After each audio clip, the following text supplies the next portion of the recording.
They doing your job. You know, brother be. I bet you won't. All right.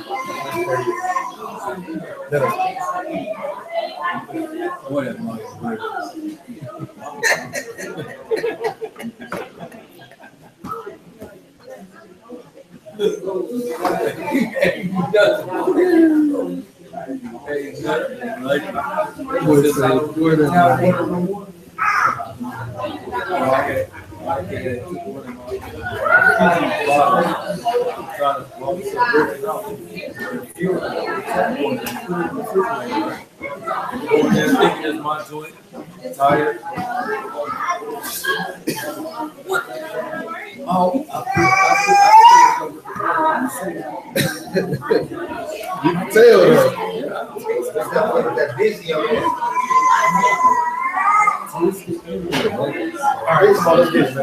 All right, y'all, we about to pray in. Good. Wait, keep that phone. You turn on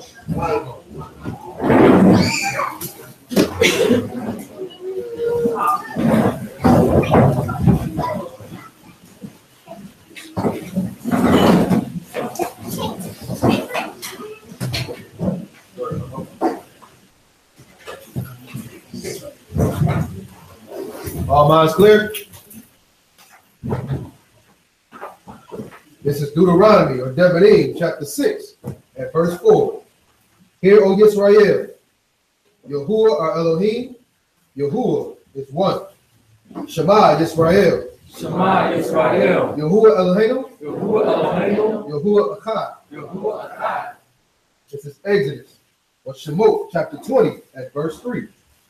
We will have no other mighty ones. We will have no other mighty ones against the Most High. Against the Most High. We will not make any carved image. We will not make any carved image. Or any likeness. Or any likeness. Of that which is in Shamayim above. Or that which is in Shamayim above. Or which is in the earth beneath. Or which is in the earth beneath. Or which is in the waters under the earth. Or which is in the waters under the earth. We will not bow down to them. We will not bow down to them. Nor serve them. Nor serve them. Yahuwah our El is a jealous El, visiting the wickedness of the fathers on the children, to the 34th generation of those that hate him, but showing kindness to thousands of those who love him and keep his commandments. We will not bring the name of Yahuwah our El in vain. For Yahuwah will not leave us unpunished. Who brings his name in vain. We will remember the Shabbat day. Keep it Kodesh. 6 days we will labor. And do all our work. But the seventh day is the Shabbat of Yahuwah our El. For in 6 days Yahuwah made Shamayim and the earth and the sea and all that is in them. And the rest of the seventh day, therefore Yahuwah barak the Shabbat day. We will respect our fathers and our mothers, so that our days are long upon the earth. We will not murder. We will not commit adultery. We will not steal. We will not bear false witness against our neighbor. We will not covet anything that is our neighbor. Father, God, we come before you on one accord, Father, asking that you would look upon us, Father, remove anything that is unlike you, Father. We ask that you would guard and protect our hearts, Father, that you would strengthen us, Father, that you would impart wisdom on this day, Father, that you would give understanding unto the hearer, utterance unto the speaker, so we all may be doers of your word. We pray that your word goes forth unimpeded and uninhibited, Father, that it may fall on the good soil of our hearts and grow into something mighty. Father, all these things we pray and we give thanks. So be it. So be it. Yeah. Great. That's how Reuben got his name. Reuben is really great. It means seed, a son.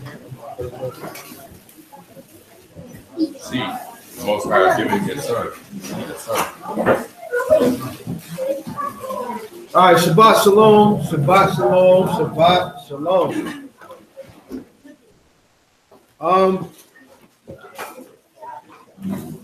Today it's gonna be a doozy. First and foremost, man, I wanna you know what I'm saying, if we could just give a round of applause for the Most High on today. You know what I'm saying? Do that.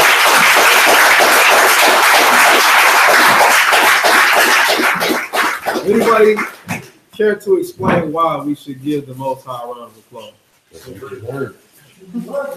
Because he's worthy, because he deserves, right? We here and other people not today. You know what I'm saying? That's not a light thing. Like, I know everybody keeping up with what's going on with the hurricanes and all that different type of stuff, right? So you know everything can be normal one day and then the next day is chaos, right? Completely flipped.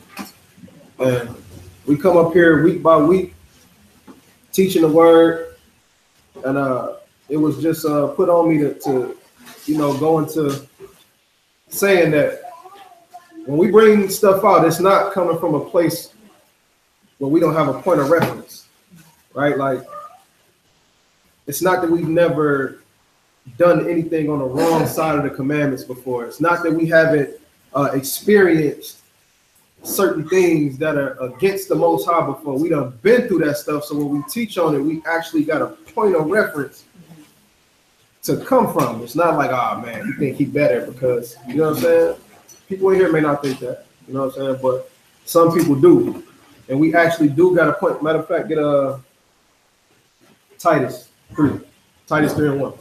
We do got a point of reference for this stuff. So be mindful when the scriptures is going forth. Because it's not for our, it's like it's not for our benefit, it's for yours. Matter of fact, I'll take that back. This is for our benefit. A lot of the times when we come up with these lessons, it deals in close proximity to something that we've dealt with before or going through. You know what I'm saying? So just be mindful. Be mindful. Today we're gonna be dealing with diligence.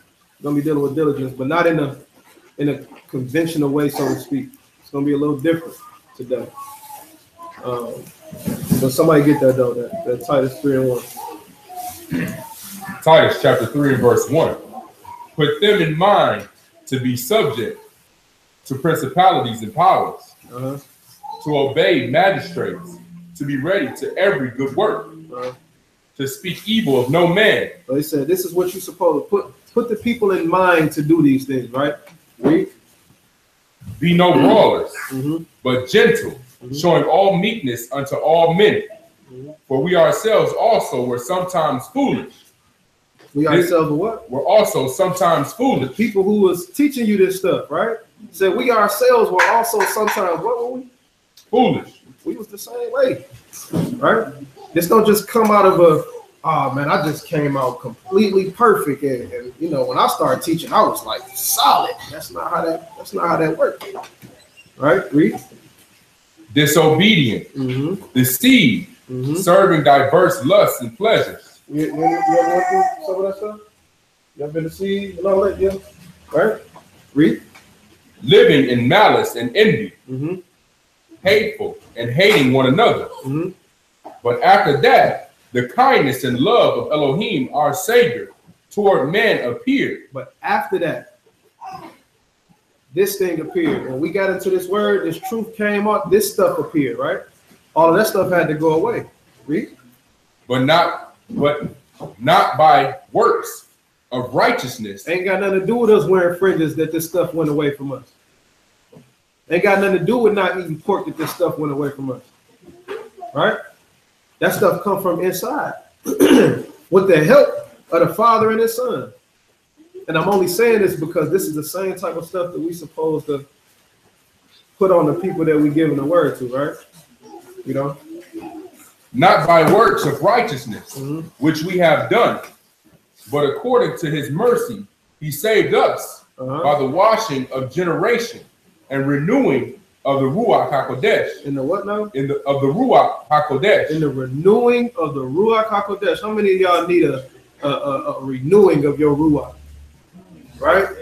The light done kind of burned out. You know when you first come into the truth and you like gung-ho, you ready for whatever. You ready for war if it come on your doorstep. Right? And over time, stuff happen. Things happen when it comes to people in the truth. You know what I'm saying? You might take a major life hit. And then stuff kind of go a little less. I need to pay more attention to this now. Right? So your mindset becomes more so focused on your quote unquote life as opposed to life in the scripture. That makes sense? Mm-hmm. So every once in a while we need like a reminder and a renewing of our ruach. You know what I'm saying? To bring that fire back. Why? We're gonna see. Keep going. Which he shed on us abundantly through Yeshua HaMashiach, our Savior. He said he spread on that renewing on us abundantly. So it's no way, if we know what's going on, that we shouldn't be able to be refreshed with it. Right? We shouldn't be lacking if he's freely giving it to us. That makes sense? But in some places we are. So we got to figure out where the problem is at in order to get to the solution so we can continue to receive that renewing of that ruach like we had when we first came into this walk. All right? And just to show an example of that, right? A person that once went through this and now they teaching and all that. Let's see that in the scriptures. Get Psalm 51. Psalm 51:6. Let's actually see that. Because a lot of people look at, oh man, that brother used to do this. He used to do that. How in the world is he teaching the word of the Most High? Well, we got an example in the Bible for that. Psalm 51 and verse 6. Yeah. Behold. This is David, by the way. You desire truth in the inward parts. Hold on. Where do he desire truth at? In the inward parts. The Most High. This is going to be the theme throughout the whole lesson. The Most High desires truth. Where? In the inward parts. In the inward parts. The parts that you cannot see. Right? This is not a surface walk.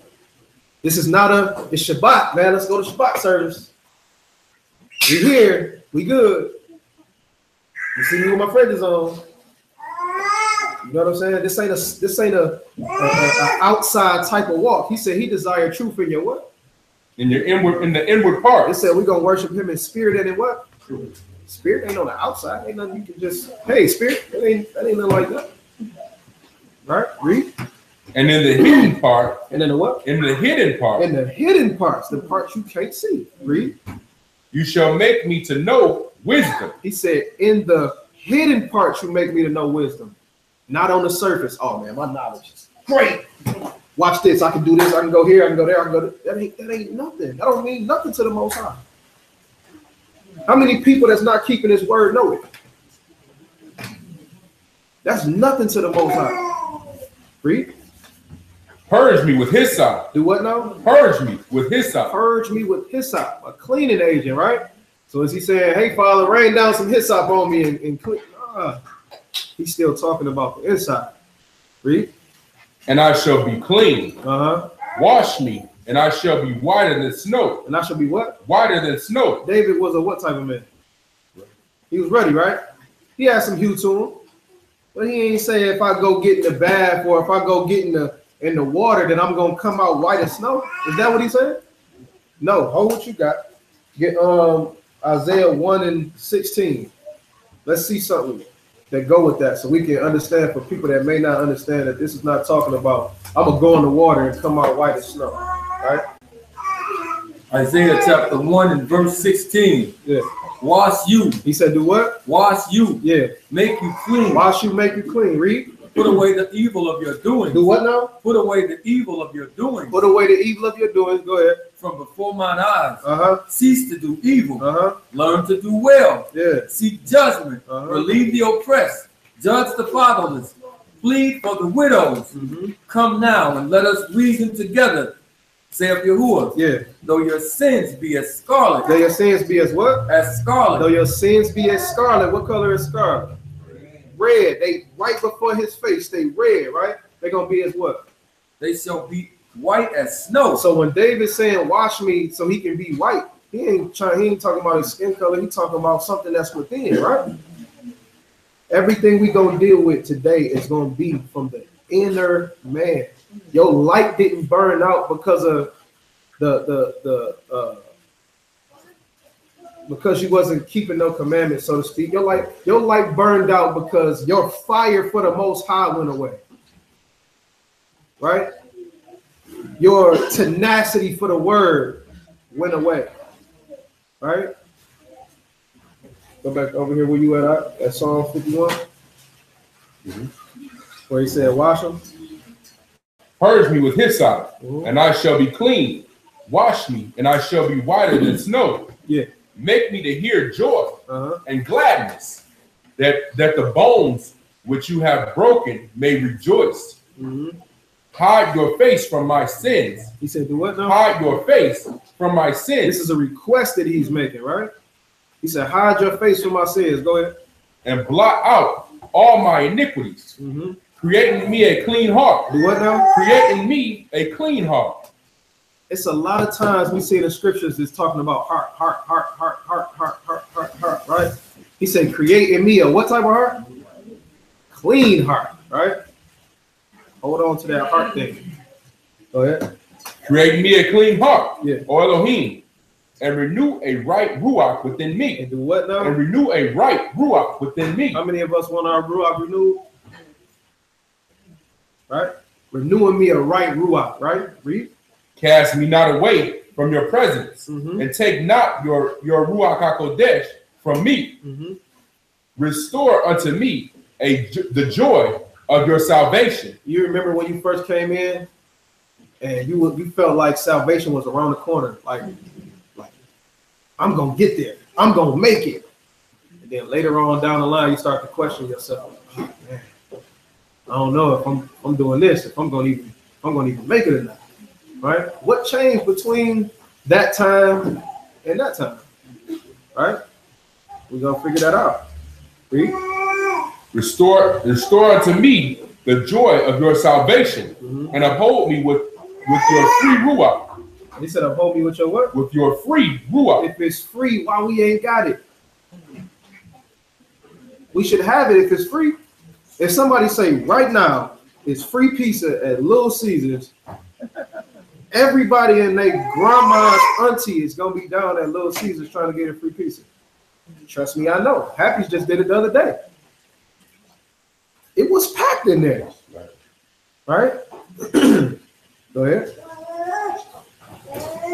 Then will I teach transgressors. Hold on, he said, when you renewing me a ruach, he said, then he gonna do what? Then will I teach transgressors. Then I'm gonna teach transgressors, read, your ways, and sinners shall be converted unto you. So why would a sinner be converted to the Most High? From him. Because I've been there. I just went through what you went through. So when we read in Titus said we were once this, we were once that, we once did this, but now I'll teach this. It's the same thing David went through, right? So we got to understand, even if you got people around you in your life that you're trying to bring into this walk, hey, you need to check out this truth, check out this video, check out you can't do it if you ain't right. Because I got to be able to see something in you that has changed in order for me to be like, oh, that's legit what you're talking about. Because if I don't see that in you, I'm going to just call you over to get high tomorrow. Oh, man, yeah, that's cool. Want to come get zooted? You know what I'm saying? That's that type of thing. But if you actually a changed person, if you actually done went through the cleansing process, like David is talking about right here, he said, now, then once you cleanse me, I'm going to teach the transgressions. Right? Was that the end of that? Keep going. Deliver me from blood guiltiness. He said, do what now? Deliver me from blood guiltiness. He said, deliver me from blood guiltiness. What up? Oh, Elohim. Uh-huh. You Elohim of my salvation, and my tongue shall sing aloud of your righteousness. All right, you go right there. So we do understand that we coming from a place to where there's a point of reference. We see that in the scriptures when David went to teach the transgressions after he did what he did. There was a point of reference, right? So let's get into this. This inward man, this renewal of the Ruach, right? Title of the lesson is what now? What was we dealing with? Diligence. Let me ask you a question before we even get to the next scripture. What is diligence to you? Hard work. Okay. What else? Persistence. Okay. What else? Determination. All right. Anything else? Well, it was all of that stuff, right? The scriptures give different definitions of diligence in different parts of scriptures. We're going to go into a couple of them and see how these all tie in together. Because when he tells us to keep his commandments, do he ever just tell us to regularly keep his commandments? He always puts something with it. Diligently keep my commandments, right?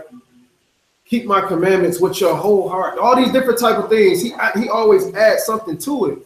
Because just keeping the commandments ain't okay. That don't even make sense to some people, right? Like, what you mean? Just keeping the commandments don't work. We're going to see that. Indeed. Proverbs chapter 4, verse 20.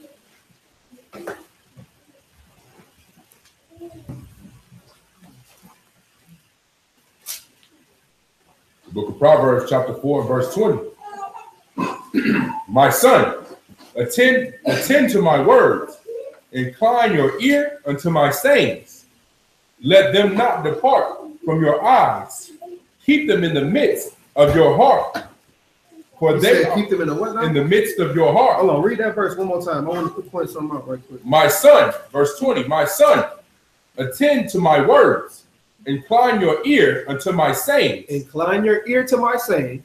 And what else? Let them not depart from your eyes. Let them not depart from your eyes. How does this go together? If I'm telling you something, how does it not remove from your eyes? What could he be talking about? Huh? Your mind. But he's saying don't let it depart from your eyes. Don't let it reading, right? But what? The Torah, right? His commandments. So he said, listen to him and don't let him depart from your eyes. Right? Joshua chapter 1 and verse 5. We still holding Proverbs chapter 4. You might have drop down to verse 8.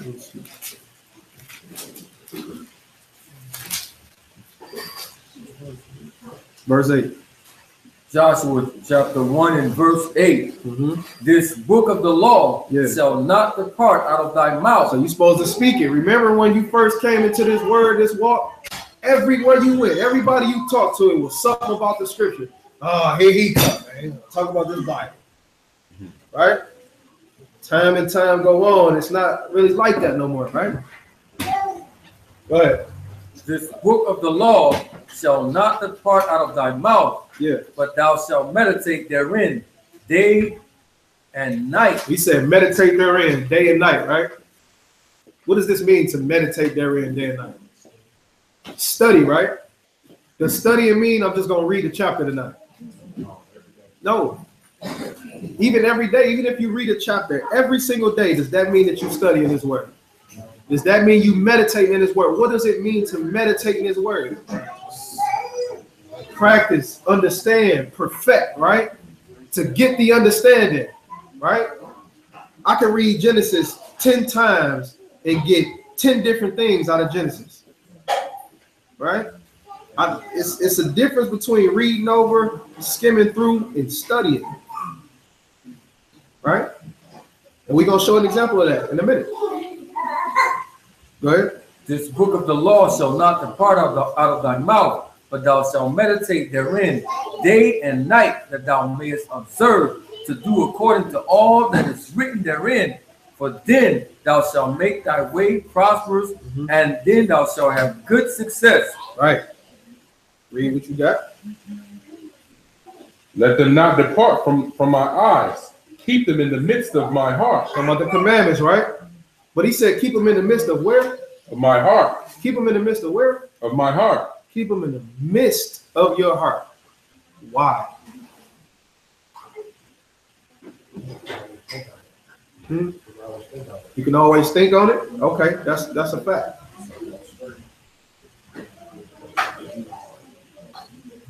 Exactly. He said, keep them in the midst of my heart, right?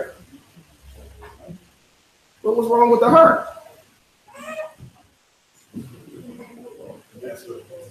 Is what now? Jeremiah 17:9. Y'all know it, but we got to go through it, right? But hold what you got at Proverbs, though, because we coming back. So he says, keep the commandments in the what now? The middle or the midst of your heart. Jeremiah 17. Jeremiah. Jeremiah 17:9. The heart is deceitful above all things. The what is? The heart is deceitful above all things. The heart is deceitful above all things. So you got the commandments that he say listen to and read and keep in the midst of your heart, but then in the middle of your heart, you got what now? The heart is deceitful above all things and desperately wicked. But the heart is deceitful above all things and desperately wicked. Keep reading. And who can know it? Who can what? Who can know it? Who can what? Know it. Know it. Who can know it? It's a reason he say everything in the book, right? Absolutely. So, in one token, he wants you to keep the commandments in the midst of your heart. And another token, you got evil and all this type of stuff that reside in the midst of your heart. Get Luke 6:45.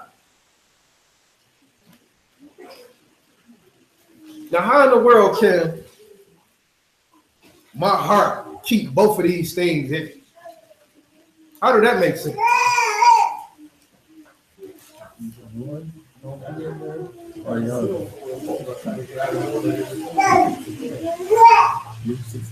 Luke 6:45. Luke goes 6 and verse 45. A good man out of the good treasures of his heart. A good man out of the what now? Out of the good treasures of his heart. Out of the good treasures of his heart. Do what? Bringeth forth that which is good. Uh-huh. And an evil man out of the evil treasures of his heart bringeth forth that which is evil. So, did it ever say that the good man's heart didn't have evil in it?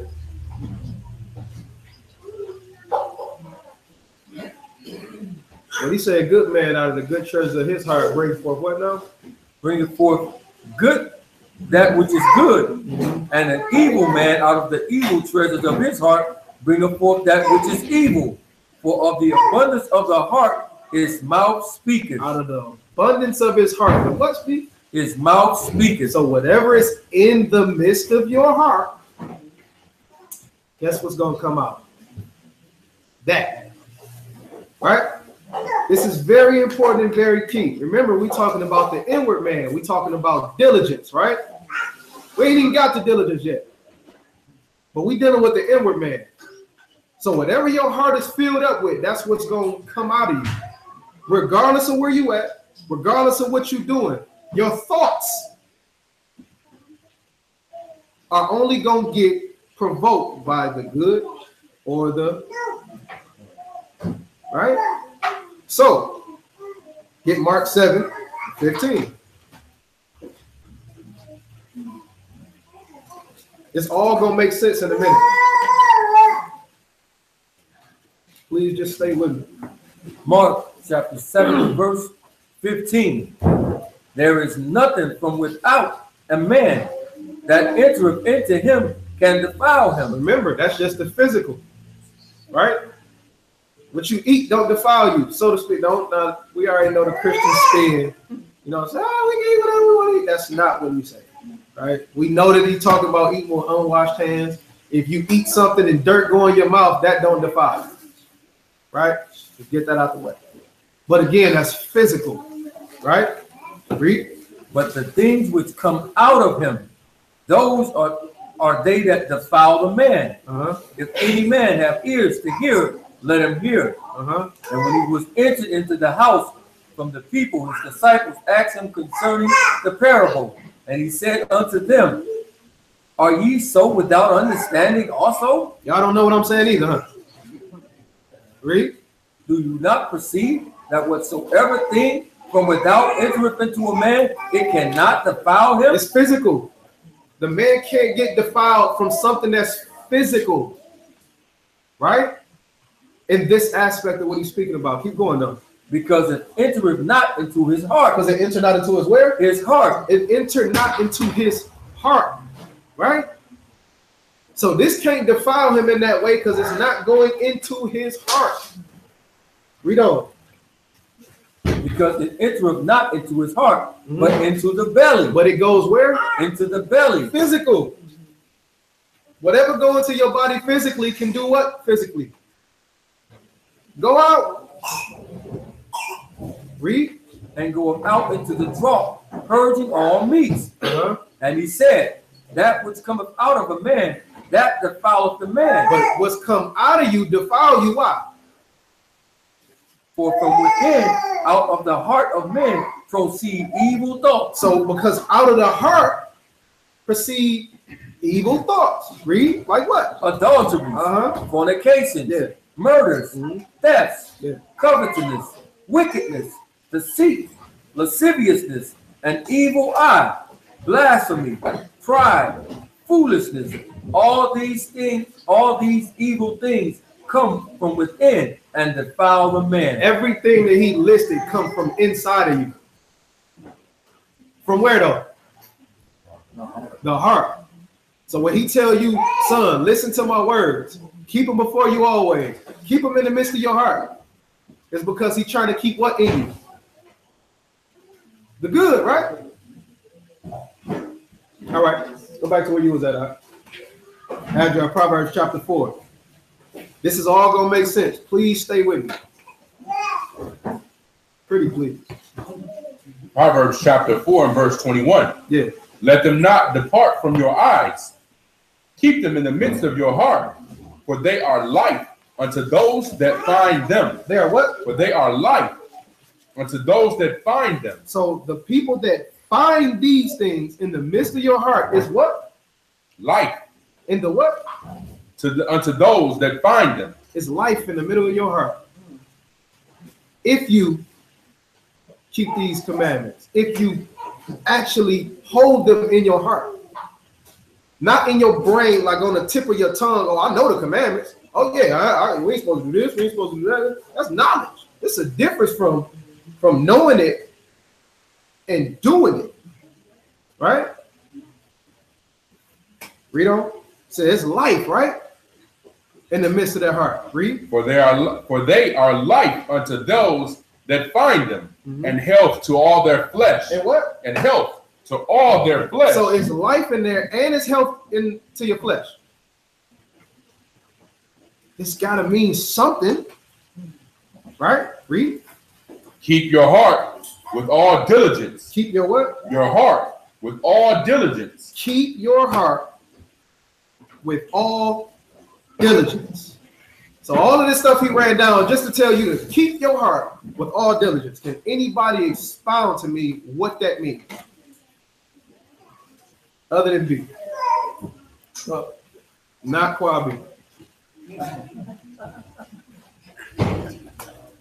Y'all cheat. What do he mean right here when he say keep your heart? If you keep your mind focused on him and you stay on him and you pray on him and fix on him, then the evil thoughts and evilness of this world cannot partake him. Absolutely. Absolutely. I think I heard that on a cartoon or something. So, if your mind is stayed on what he wants you to have in there, there's no way you can stray and go into the evil. Do anybody got the definition of that diligence right there? Pops, you got it?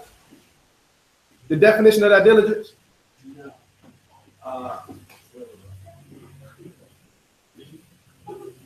Maccabees ain't here, man. I can't get my man. You know my man usually be. Yeah, I know what he means.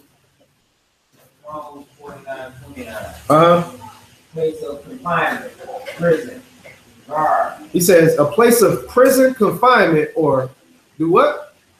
Guard post. To guard, right? In prison, they get guarded, right? In a place of confinement, it gets guarded. So he says to guard your heart. Confine your heart. Imprison your heart or your mind, right? This is key. After everything he just said, he says, guard your heart, protect your heart. What is that word right there? What's the word in Hebrew right there?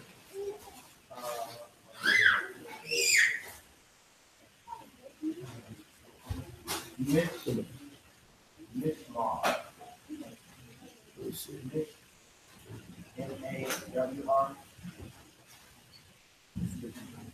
4:23.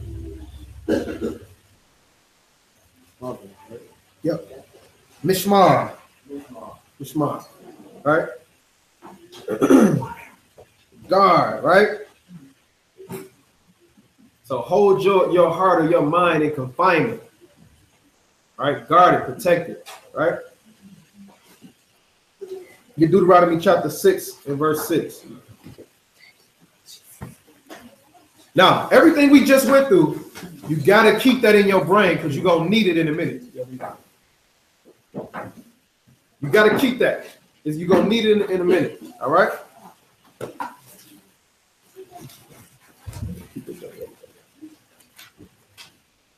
Deuteronomy chapter 6 and verse 6.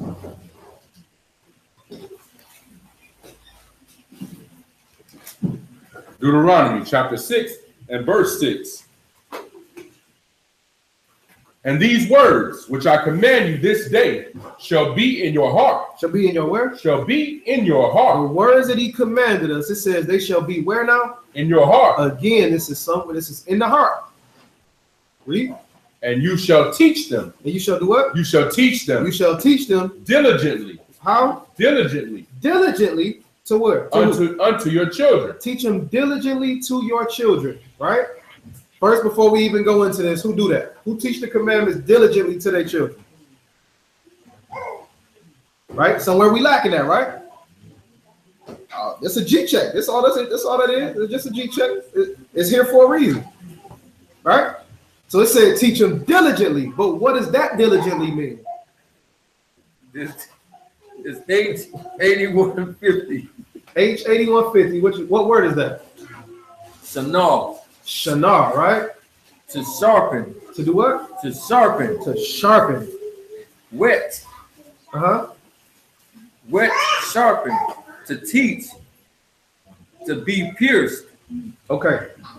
To be pierced, to sharpen, right? To wet, right? Now, y'all know sometimes I deal with the pictographic Hebrew, right? I look at it and I see what it meant, what the word actually means, what the characters. We got markers and stuff. Let me see if I can show y'all this right quick.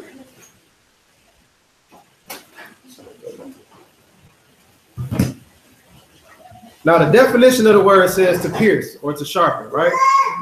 And it's used in the sense that you're supposed to teach your children. Let's see if we can put this together. And a marker over there.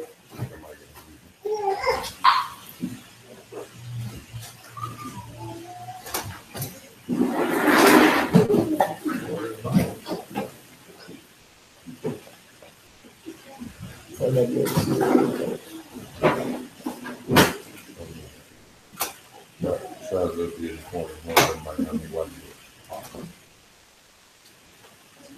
That's whiteboard, but it's.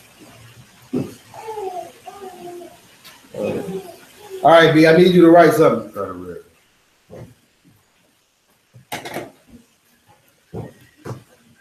Oh, there we go.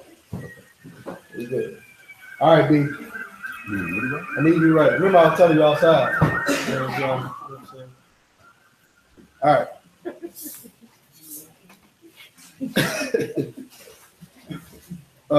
Where we at? Deuteronomy 6. Give me that word.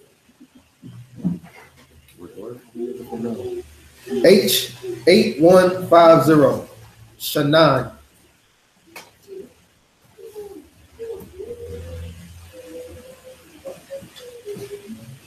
There should be a machine, a moon, and a final. Here you go. Is that right? I think I was right. What did you say? Moon, yeah, I was right. All right. So, shut it up. Now, this is in the Hebrew. I don't know if y'all can see it, right? This is how that word looks in Hebrew. Now, when you look at the pictographic Hebrew, I know a lot of brothers be like, yeah, let's talk about this pictograph. Only reason that I use it is because it makes sense. Have anybody, y'all seen that lesson I did on peace or shalom? We did that based on the pictographic Hebrew, right? A lot of brothers say they don't agree. I don't use it often, but when I do use it, it line up, right? So that sheen in the pictograph means to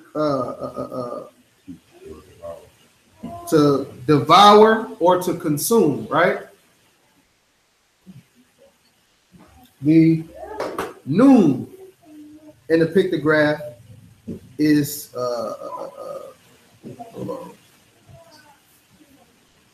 is seed, life, right? Or sun. And that final note, hold on, let me see. The same thing, right? Hold on 1 second. Let me make sure something right quick. Give me 1 second.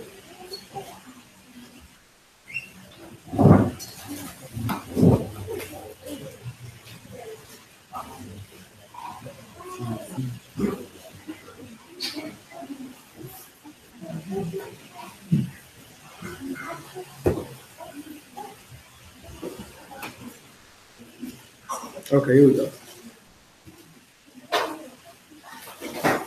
So you got, all right, here we go.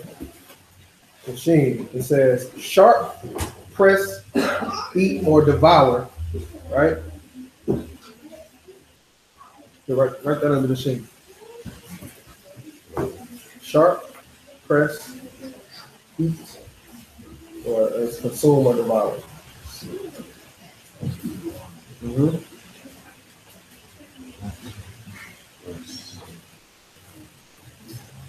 Consume, or destroy. Sorry. And you got the noon, which is, it says to continue, air, or continue, seed, sun.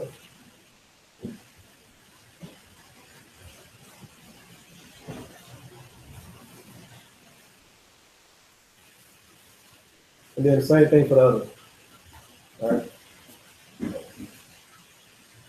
Now read Deuteronomy 6 again, where you was at. So this says to sharp, press, consume or destroy. And then both of these is continue, seed, or sun, right? Deuteronomy chapter 6 and verse 7. And you shall teach them diligently. It says, teach them diligently, right? Read. Unto your children, and shall talk of them when thou sittest in thine house, and when thou walkest by the way, and when thou liest down, and when thou risest up. And you shall bind them for a sign upon thine hand, and they shall be as frontlets between thine eyes. So when you see what this is saying, correctly rendered, it's saying continue to sharpen your seed or your son, right? Now, the definition of that word was to do what?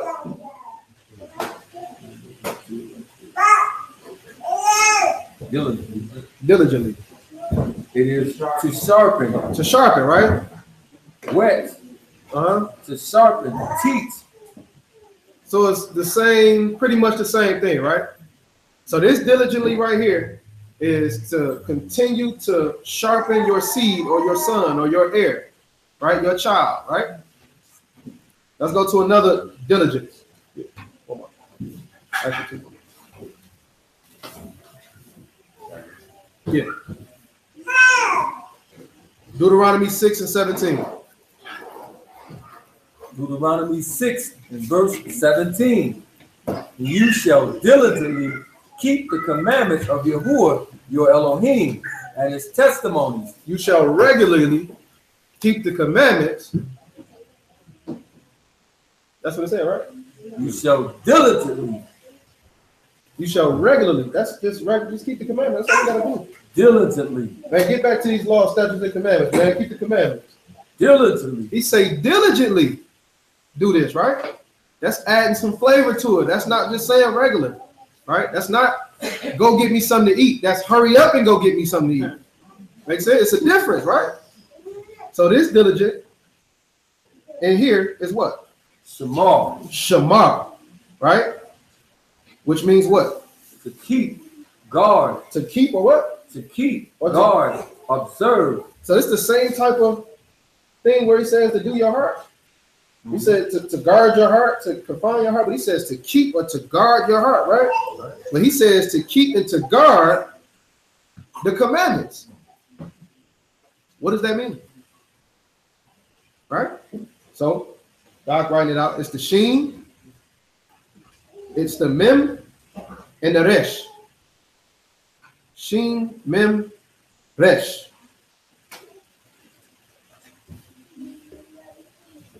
So that Sheen was to press, sharpen, press, sharp, consume, or destroy. Again, we're gonna be past this part in a minute. I know people are like, oh man, it's gonna mean something in a minute, right? It was just showing the emphasis on what when he say diligently, it's not something light. So when we apply these things to our life and to how we're supposed to operate, we'll realize that there's way more into it than just, I mean, just keep the commandments. I mean, teach your kids, man, make them say the commandments. That's not how it's supposed to be. It's deeper than that. Okay, so you got press, sharp, or consume or destroy. The Mem is water or chaos.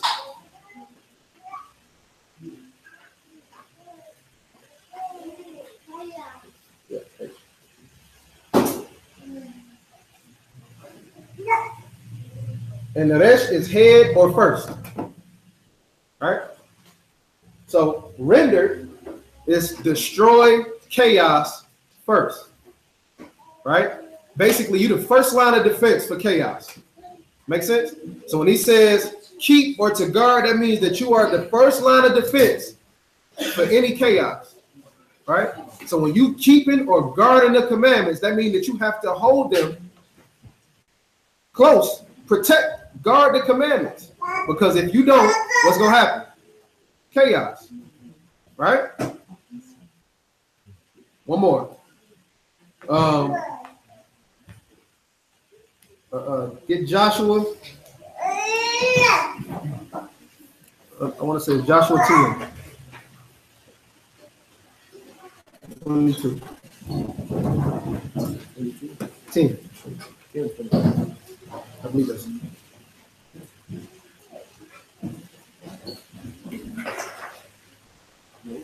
It's not? Hold on.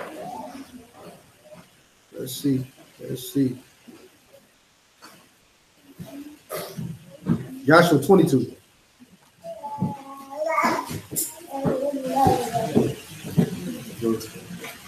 Verse 5.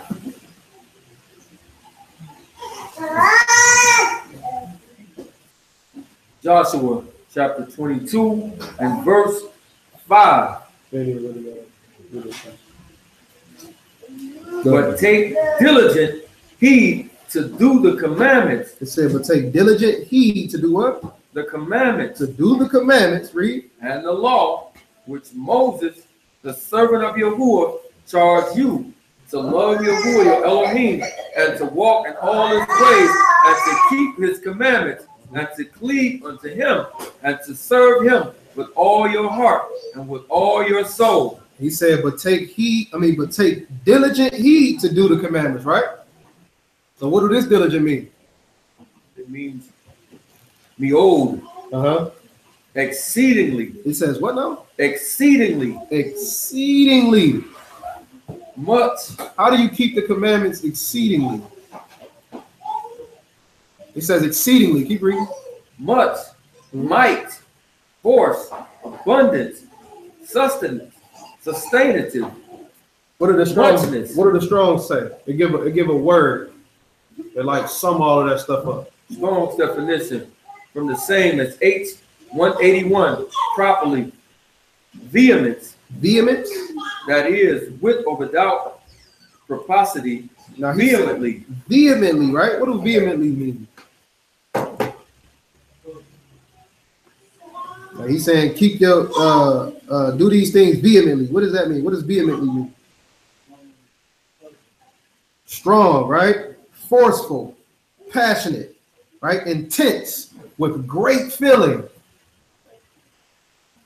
Just off of that right there, when he say keep the commandments, and he's telling you to do it intensely or passionately, in a great manner, strong manner, that's something different than just keeping the commandments, right? Okay, so now we got the definitions out the way. Let's actually get into this thing, right?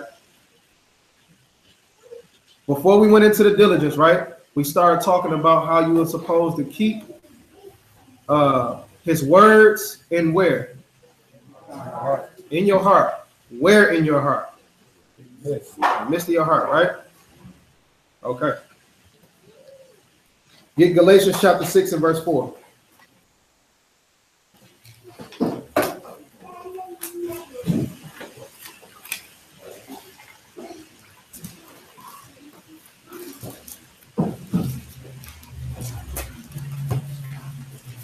We're going to start to see what happens when you don't diligently do these things.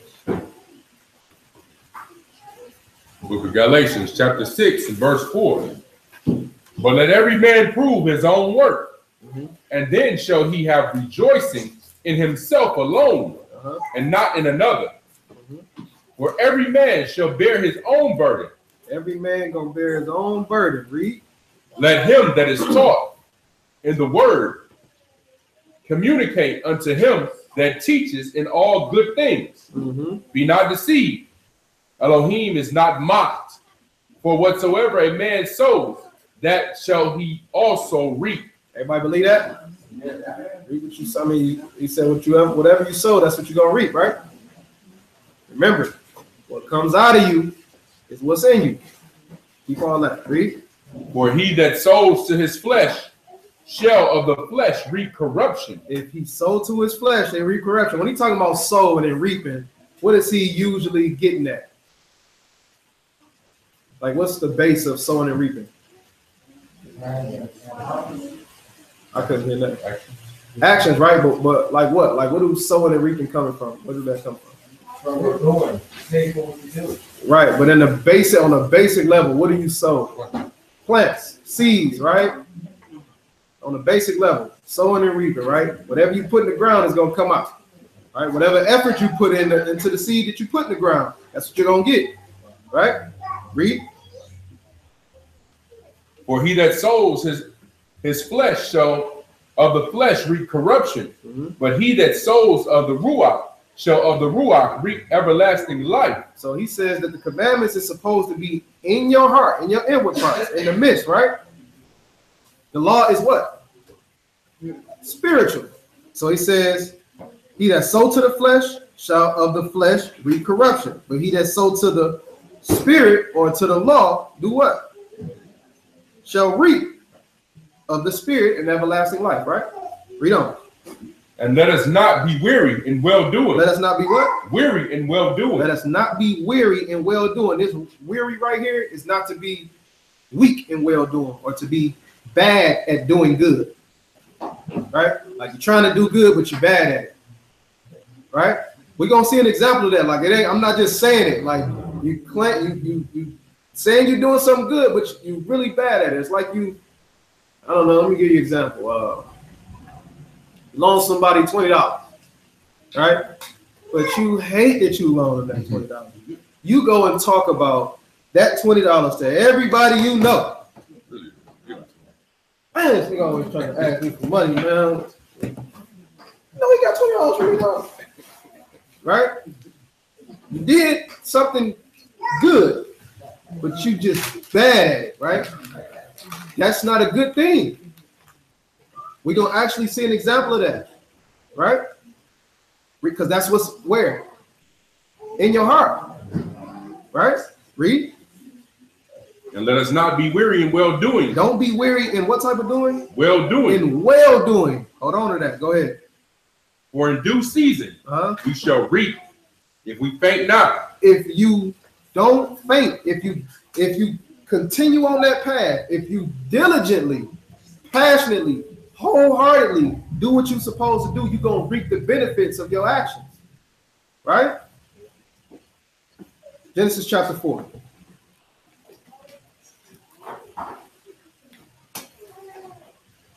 You can pick it up at verse 1.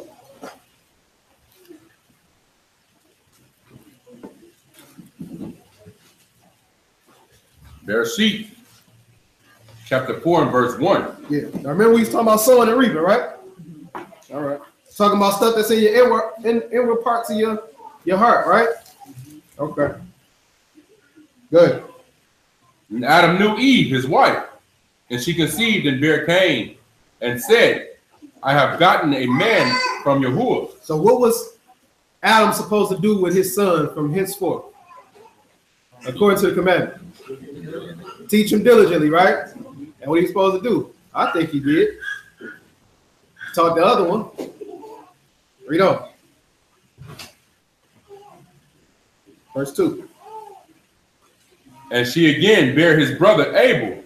And Abel was a keeper of sheep, but Cain was a tiller of the ground. Cain was a tiller of the ground. Cain was a tiller of the ground. Tiller of the ground.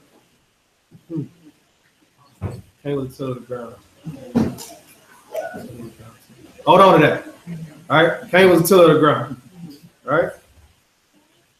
Read on.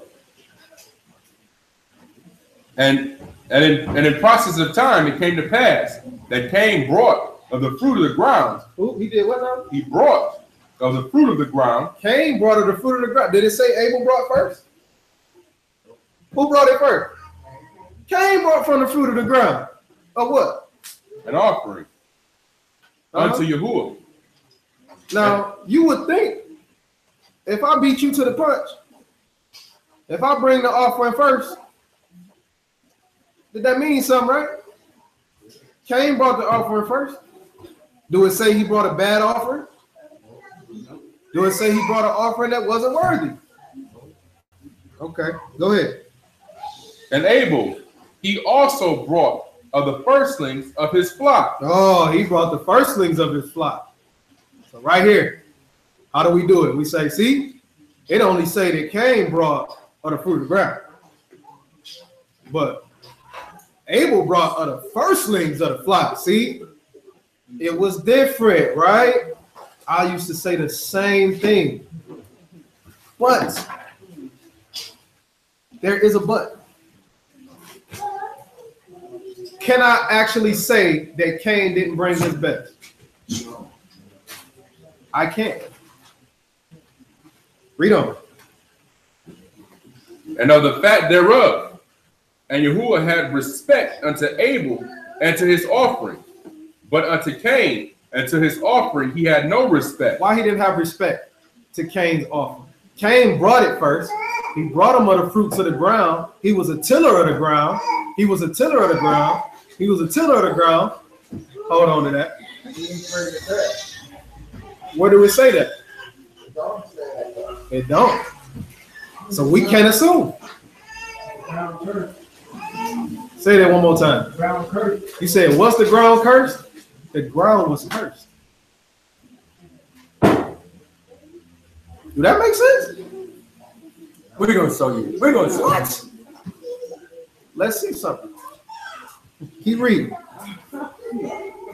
We're going to show you. But unto Cain and to his offering he had no respect. He didn't have no respect to Cain's offering. Why is this? Why didn't he have respect to Cain's offering? Right? Read. And Yahuwah said unto Cain, why are you wroth? What you mad for? Like he actually telling what you mad for, like you know what you brought me. Right? What you mad for? Read.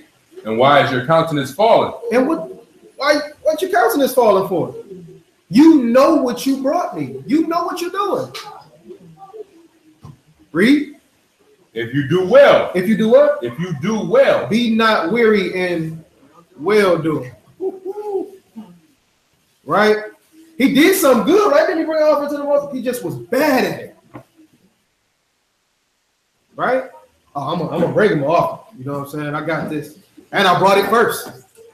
But he says, be not weary in well doing. He says, if you do well, then what?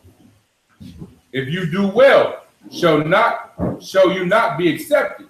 If you do well, won't you be accepted? Like I'm the most high. Like I'm not like unjust. Like, if you do what you're supposed to do, I got you. Right? Read. And if you do not well, sin lies at the door. But if you don't do well, sin gonna be waiting on you. And I know you know what I'm talking about, Cain. Right? So what did he do wrong? What happened? Is it the way he presented it? It don't say. Well, maybe he didn't bring the stuff. It don't say.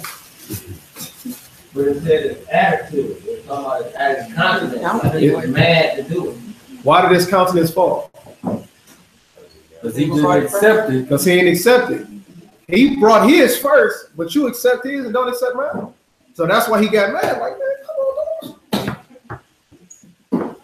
Took your offer, he ain't take mine. I'm the one who went up there first. I got up early this morning, man. Man, I'm the oldest. Right? So his countenance fell after the fact. You know what I'm saying? He was mad after the fact. But let's see what's up. Because this is the thing that people talk about all the time. He didn't bring his first fruits. He didn't bring his best. The scriptures never tell us that. Right? Isaiah 28:10. You give me Psalms chapter 119, 104.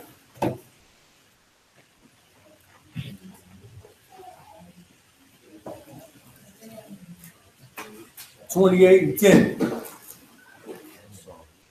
119, 104. Isaiah chapter 28 and verse 10. For precept must be upon precept. What is a precept? A command, right?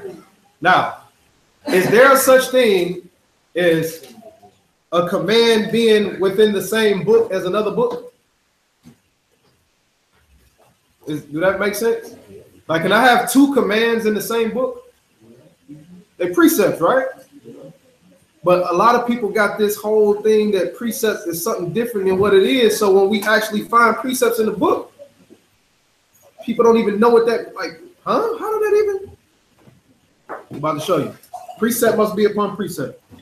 For precept must be upon precept, precept upon precept, line upon line, line upon line. Here a little, there a little. Here a little and there a little, right? Read what you got out. Psalms 119. Psalms 119 and 144. 104. And 104. Through your precepts. Through your what now? Through your precepts. Through your precepts, what? I get understanding. I get understanding. Through your precepts, I get understanding. Go ahead. Therefore, I hate every false way. I have to hate every false way because his commands are his commands. I can't go with anything outside of that. What's the opposite of hate? I can't love something that's not of his commandments, right? I gotta hate the false way. So now when we talking about what's going on with Cain and his offering, we can't make up something, right?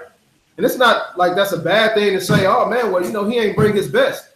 Because in your mind, you like, oh, well, he didn't bring his best. But you have to do this thing according to what the book actually says, right? Give me Genesis chapter 2.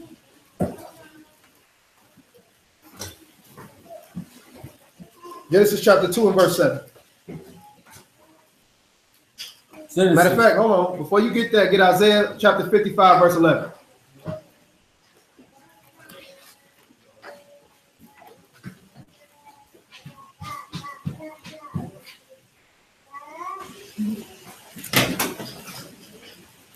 Isaiah chapter 55, verse 11. So shall my word be that goeth forth out of my mouth. This is Yah talking. He says, so shall my word be that go forth out of my mouth. Read. It shall not return unto me void. It's not going to come back to me void. Read. But it shall accomplish that which I please. It's going to do whatever I want it to do. So when it go forth out of his mouth, that means what? It's going to happen. Ain't no taking away from it, right? Read. And it shall prosper in the thing whereunto I sent it. And it's going to prosper in the thing where I sent it. So whatever I said going to happen, it's going to happen. It's nothing that nobody can do about it, right? So when he says something, it's command for whatever he say it to. Right? Let's give an example of that. Get Jeremiah chapter 5 and verse 22. Let's get an example.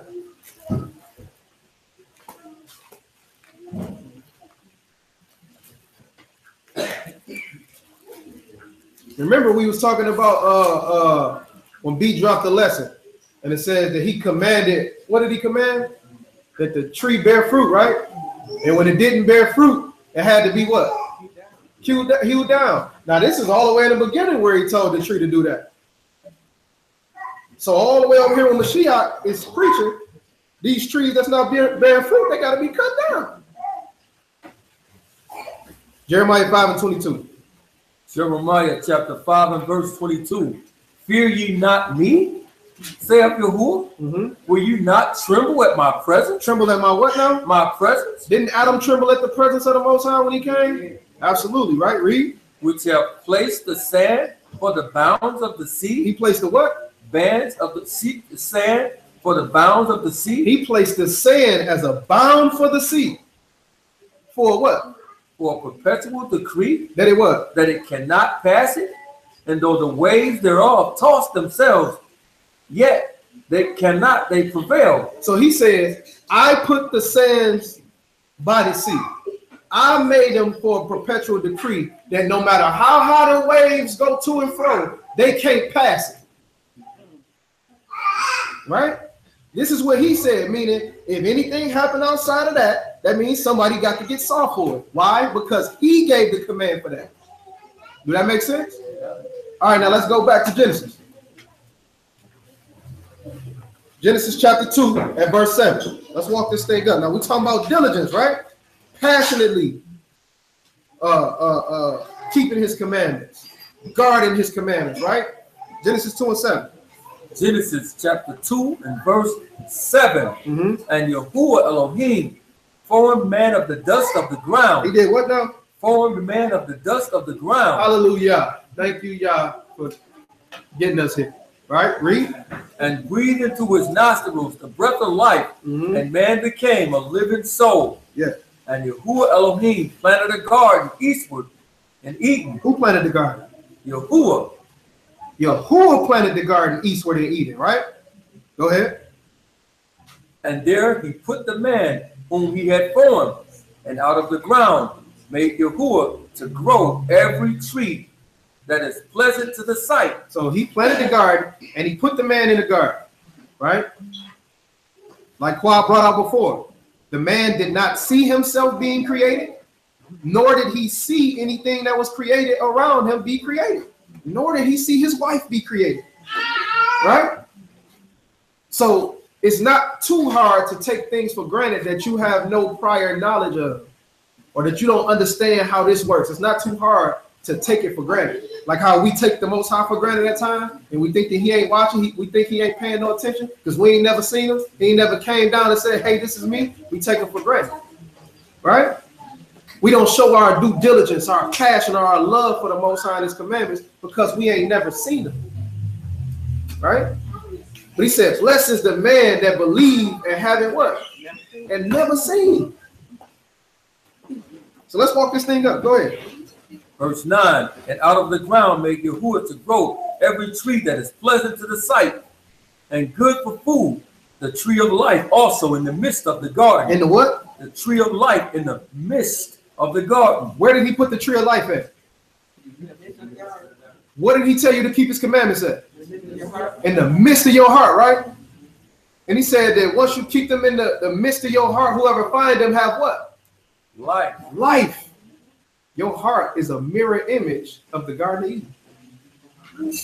Such a neighbor and say you got something. Right? Because you got the commandments that's supposed to be in the midst of your heart, but what else you got in there?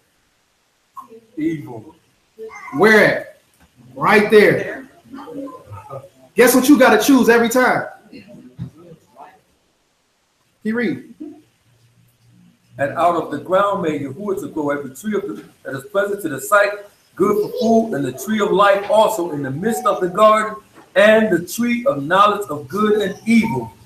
And a river went out of Eden to water the garden from thence, and it was parted and becoming 4 heads. All right, that's it. So we understand that your heart is just like the garden.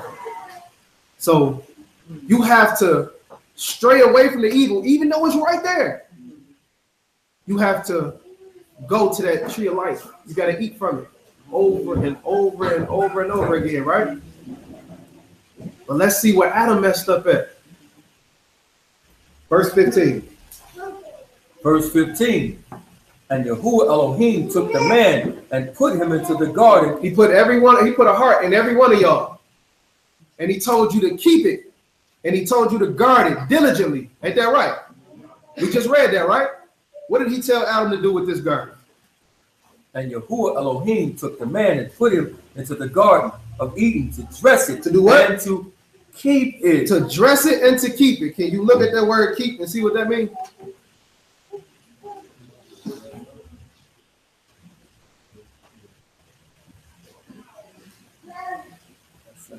Right? Nope. No, it's verse 15. Verse 15. What does that word keep mean? To keep it, it is 88104. Shamar. The same word that he used for diligence. What do it mean? To keep. To keep. Guard. Guard. Observe. Observe. Give heed. So Adam was put in the midst of the garden with everything else, and he told him to keep and to guard the garden, to be the first line of defense from chaos. Right? That's what he told Adam to do. The same thing he told you to do with your heart. Get verse 16. Verse 16.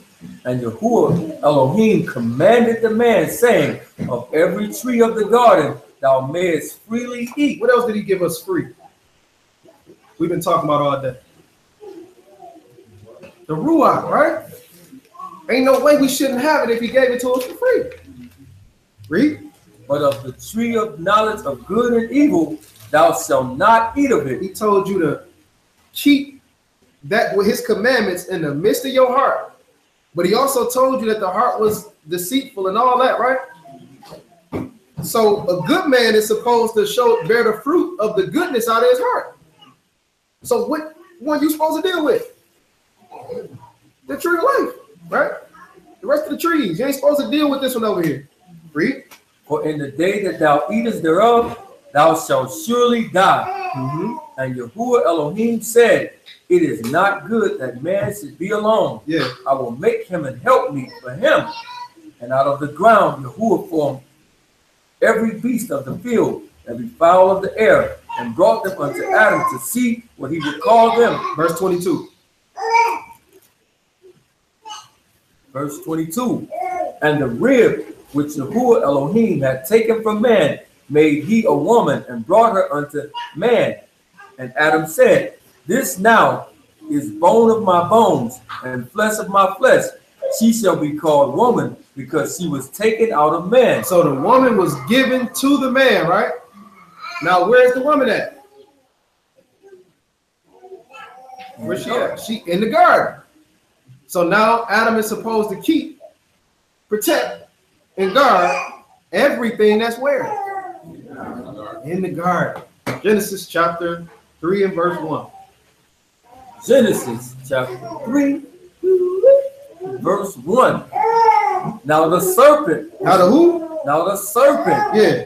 Was more subtle than any beast of the field, which Yahuwah Elohim had made. And he said unto the woman. How did he say anything to the woman? Where he supposed to be at? He ain't supposed to be in the garden. He told him to keep or to guard him. I mean, to guard the garden from chaos. Right? So if the serpent walked up and came up, who the first person he's supposed to deal with in the first place? And he's supposed to be telling him, you need to get your behind up out of here. Because Adam is the guard. He's supposed to be guarding the garden. That was his only job. Right? So when he tells you to guard your heart, and he says anything that it says the stuff that comes out of a man is in the abundance of his heart, the things that you allowed to get into your heart in the first place, that's your fault. Right? That's your fault. Because you were designated to guard it.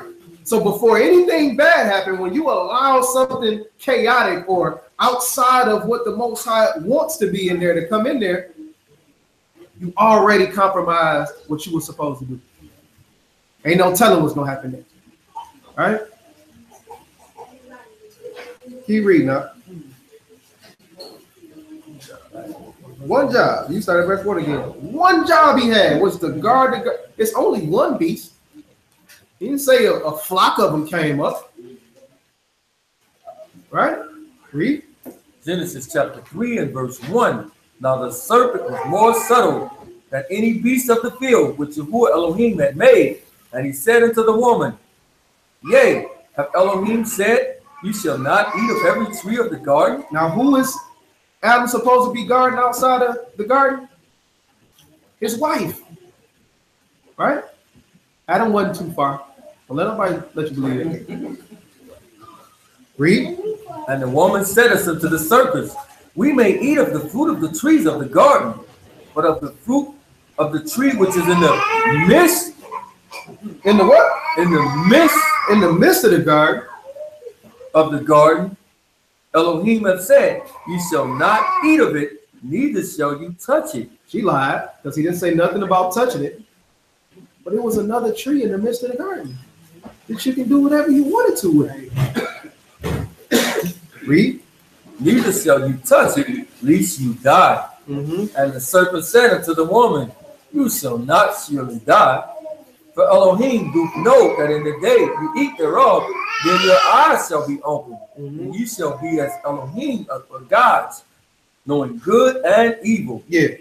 And when the woman saw that the tree was good for food, that it was pleasant to the eye. Now, first mistake Adam made was letting the serpent in the garden. Second mistake is when he seen his wife flocking over to that tree, what he should have did. He should have stopped it.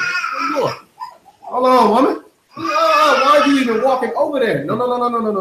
I don't care what he said. Right? Read.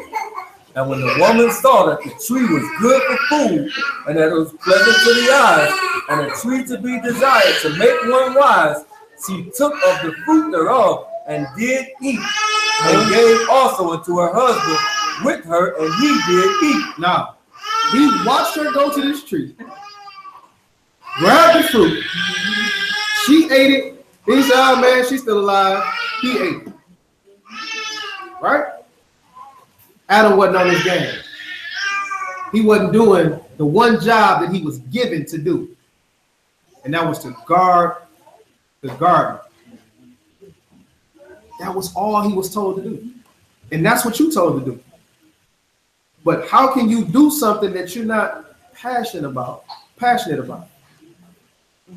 Right? It go back to that word vehemently, right? When you say diligently keep my commandments, you got to be vehement about this. Passionate about it. I'm willing to live and die for this. Not talking, but living. But we let so much of the outside stuff that's going on in our life consume us to the point where this word is secondhand now. Where at one point in time, this was the only thing that was on my mind. I'm at work, I'm in my word. I'm asleep, I'm in my word. I wake up, I'm in my word. Now it's like, man, just keep the commandments, man. You know what I'm saying? I'm good. No, he didn't just say just keep the commandments and you good. I keep saying it every time I teach. Keeping the commandments is the least of your worries. It's your heart that go along with it. Right? Keep reading, now. Verse 7. Verse 7. And the eyes of them both were open, and they knew that they were naked. And they sewed fig leaves together. Reap what you sow, right? Cain, reap what you sow, right?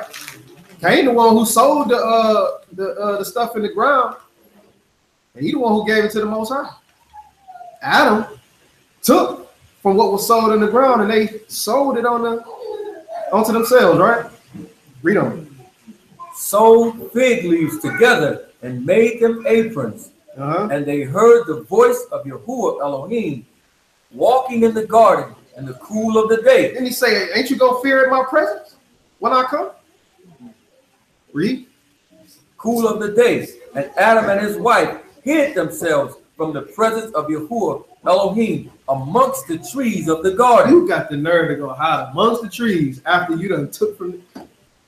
Boy. Go ahead. And Yahuwah Elohim called unto Adam and said unto him, where you at? You at, Adam?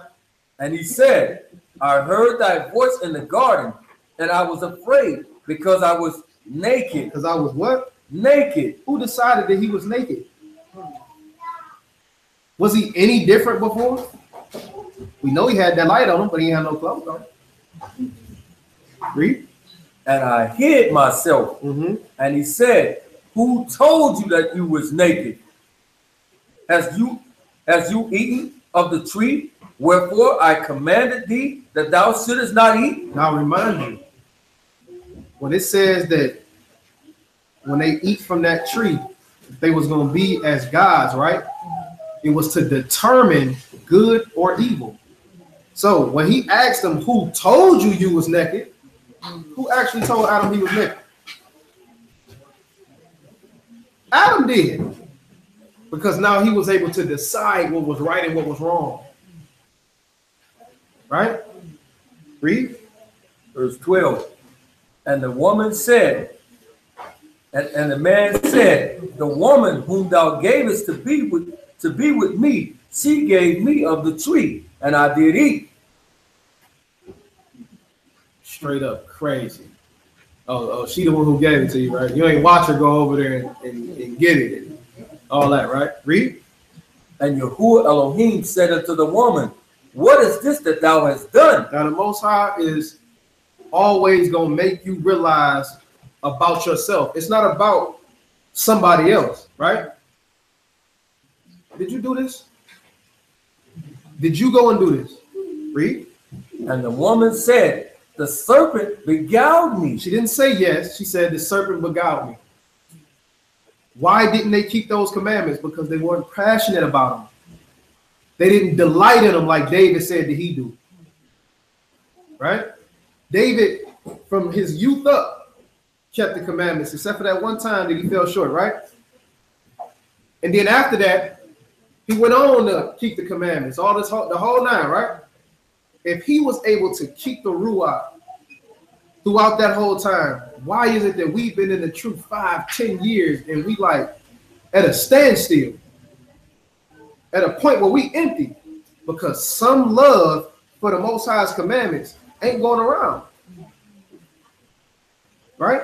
We supposed to keep them, not that we love to keep them, right? Read. And Yahuwah said unto the serpent, because you has done this. So now he got to get at the serpent. All right, y'all want to put all the blame on everybody else. I'll go down the line. So he said to the serpent, because you did this, read. You are cursed above all cattle and above every beast of the field. Upon thy belly shalt thou go. He got cursed because he wasn't supposed to be in there in the first place. What you go up in there for, man? Read. And thus shall you eat all the days of your life. Yeah. And I will put enmity between you and the woman. I will put enmity between you and who? And the woman. And who seed? What? And between your seed. Your and seed? Her seed. He was cursed to do what all the days of his life? Eat dust. And go upon what? His belly. He's supposed to go upon his belly on the ground all the days of his life, right? Just so happened that Cain happened to be a tiller of the ground, right? Read. And I will put enmity between you and the woman, and between her seed, his seed and her seed, and it shall bruise your head, and you shall bruise his heel. Yeah. Unto the woman he said, I will greatly multiply your sorrows. Now I got to get you. Read. And your conceptions. In sorrow shalt thou bring forth children, and thy desire shall be to thy husband, and he shall rule over you.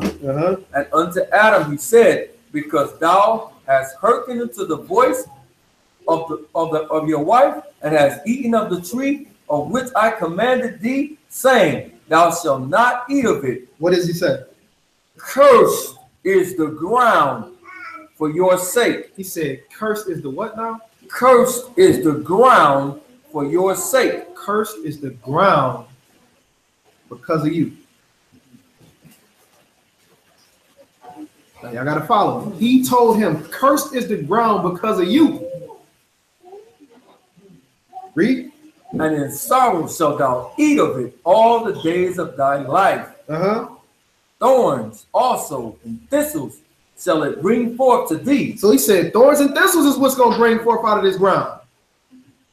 Read. And thou shalt eat the herb of the field.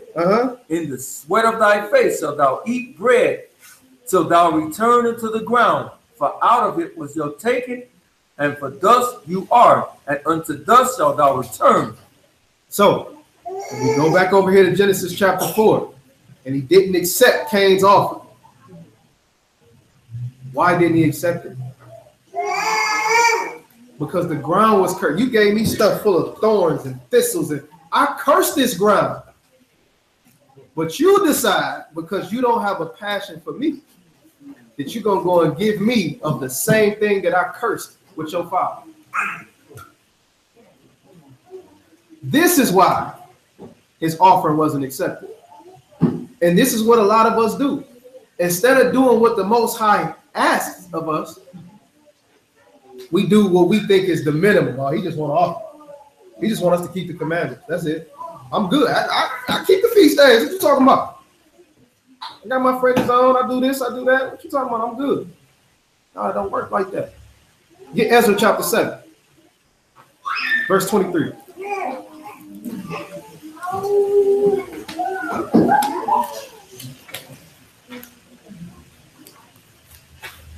Now, some people ask, after we get this, is the ground still cursed? We're going to see if the ground is still cursed.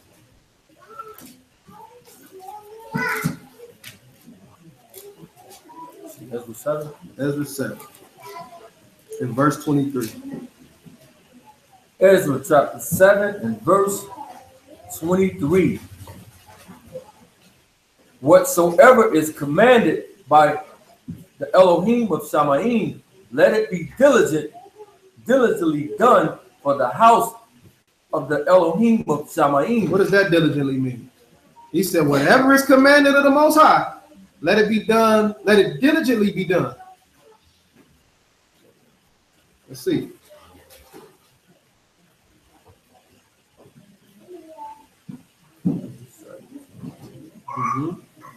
This diligent right here is 8:149.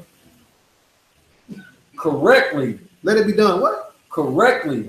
Exactly. Diligently.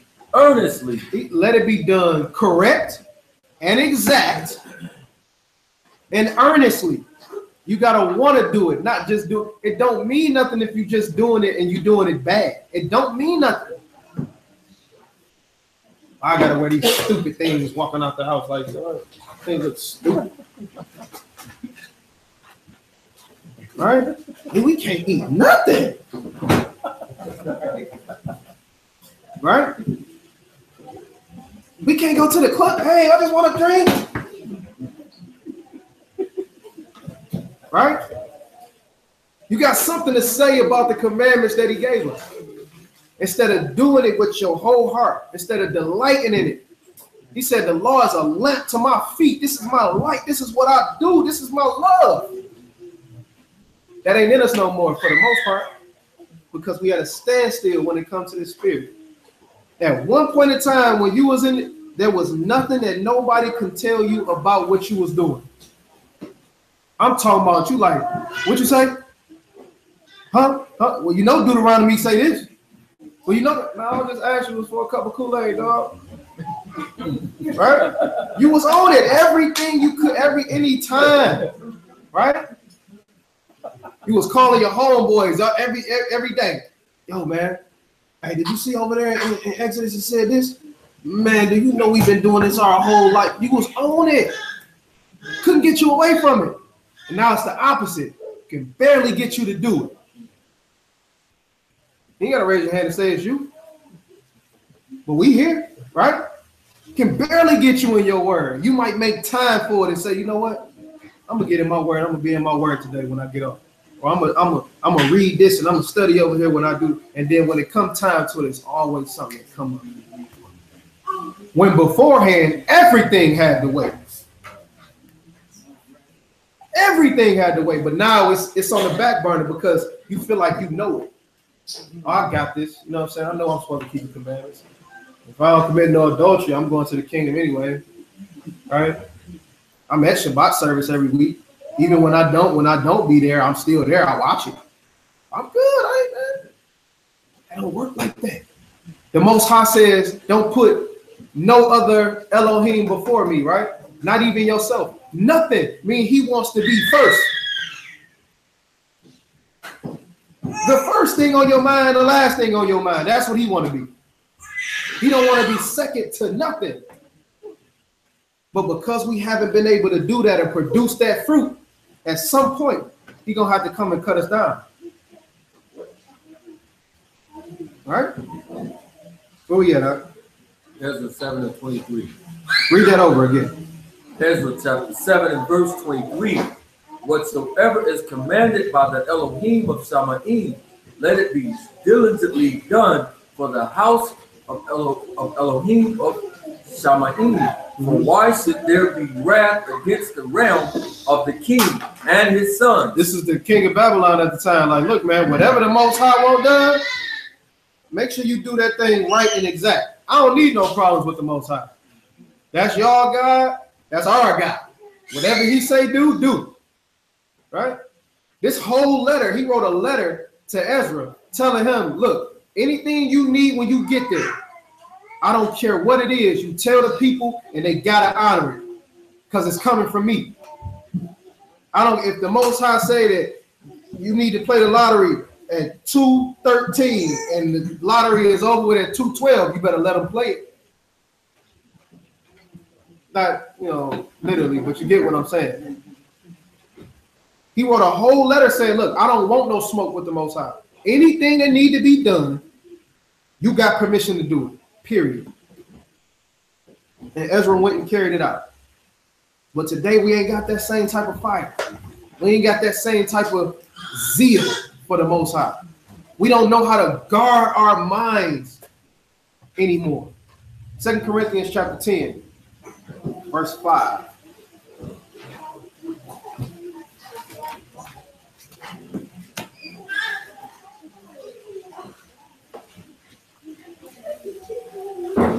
2 Corinthians chapter 5 and verse 10. Get 10 and 5. 10 and 5? 10 and 5, I believe it. B, you get 1 Corinthians chapter 9 and verse 24. Because the race ain't over with. This ain't it. Like, today is not the end of the race. Yesterday wasn't the beginning. This thing is a long haul.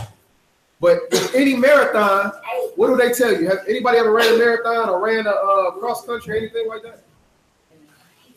Okay, what do they tell you not to do at no point in time of the race? Don't stop. Why?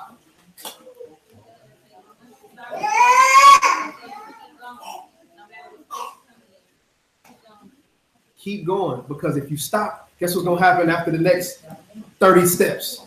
Stop again. It's gonna happen after the next. You're gonna stop again. You're gonna stop again. Then you're gonna get tired of stopping and you're gonna walk off the field. I done it. We thought we was big and bad. We thinking we fast and this, that, and the third. The first year we ever ran cross country, my coach was the first time he ever coached it. They shot the gun off and we take off running and realize this is a long race. They really mean cross country. And then we slowed down. People started passing us all, running at the same pace they was running at. You know what I'm saying? And then we stopped. All right, man, come on, man. We can't stop, man. We can't let these come on, man. Golly, man. How far is it to go? Man, call coach, dog.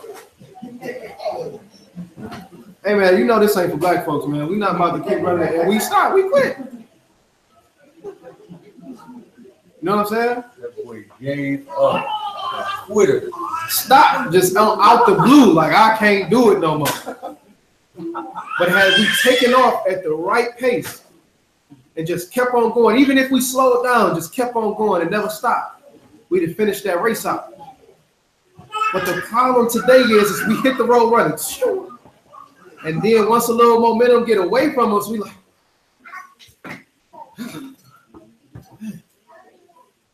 because we ain't diligent.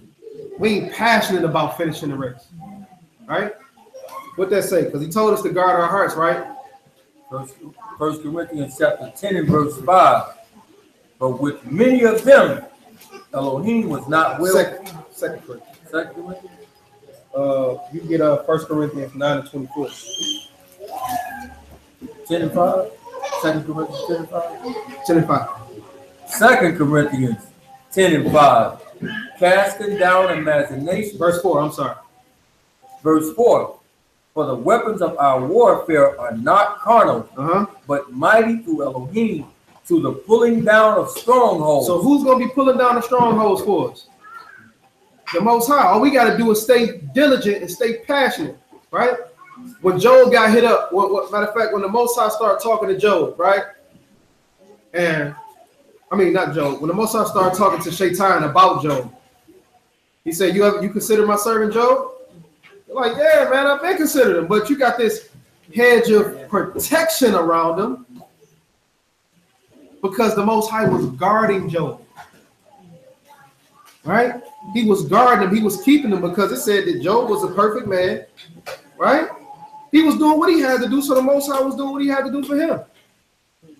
But he tell us to guard our hearts, and we allow all this outside stuff to come in and start to corrupt us. So now we ain't upholding our part, right? Now what happened? He able to attack you at every which way, and you fall. So now you ain't doing what you used to do. You're not continuing to run that race. You done stop. And then you say, "Oh man, I'm gonna get back on it, man. I promise I'm gonna get back on it. Next week, man, I'm going straight up, all about the Most High. I'm reading my Bible every day. And next week never comes." All right, go ahead. Read what you were saying. Verse 5. Casting down imaginations and every high thing that exalts itself against the knowledge of Elohim, and bringing into captivity. Bringing into what? Bringing into captivity. Prison. Thought to the obedience of a Mashiach. Everything got to be to the obedience of Mashiach. and to the Father. Right? You got to lock them things. You got to put them in prison. He told you to guard them before, and he just giving you in layman's terms right now. Right? But if we let all these outside, man, you know, man, hey, I'm running about, you know, you're doing stuff that's not conducive to the word, right? You got to work. So you allowing work to come first. You got issues going on in your life, so you allow your issues to come first instead of the Most High. Don't let that stuff boast itself against the Most High. Don't let it consume you more than the Most High. This ain't the first time you've been down. But you got to let the Most High do his job. But in order for him to do his job, you got to do yours, which is to protect yourself. Right? 1 Corinthians 9:24. 1 Corinthians chapter 9 and verse 24. Know you not that they which run in a race run all, but one receives the prize. He said all of them run, but only one receives the prize, right? You can only run by yourself.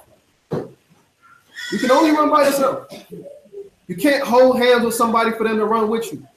Is it great to have a team of people around you that's going to make sure they stand with you in this race? Absolutely. Is it great to be around those people as much as you can? Absolutely. How many times do we see each other a week?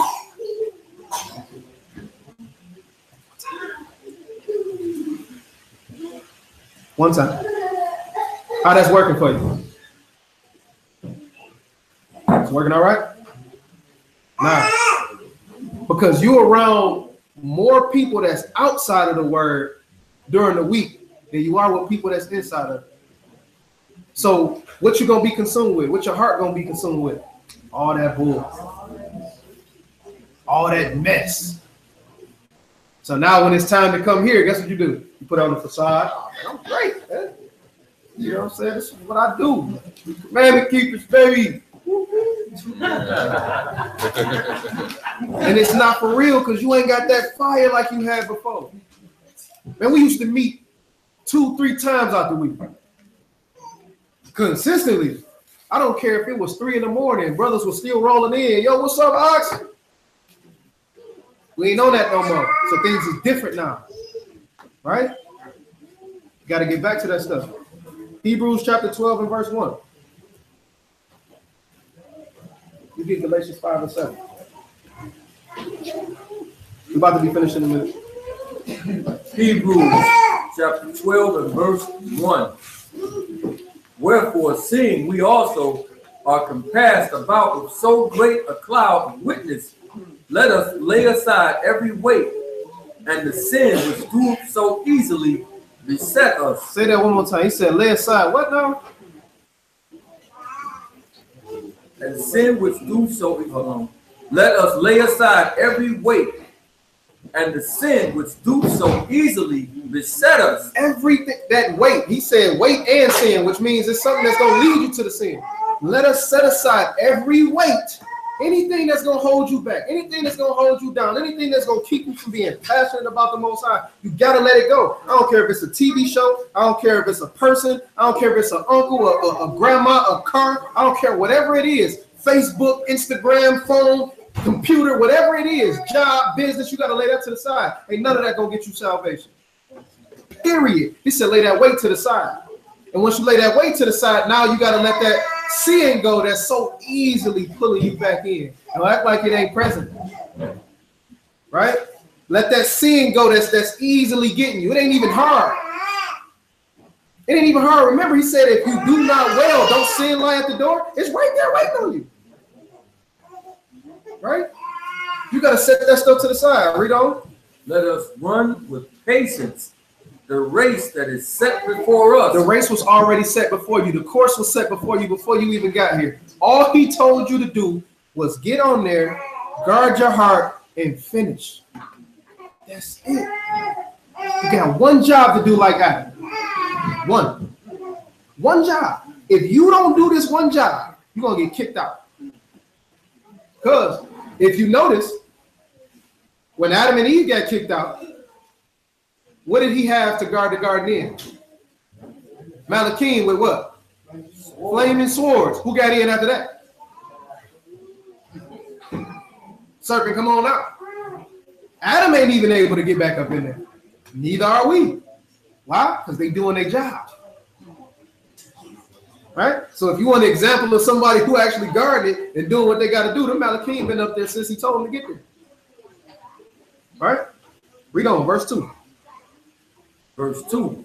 Looking unto Yahusha, the author and finisher of our faith, who for the joy that was set before him endured the stake. He did what now?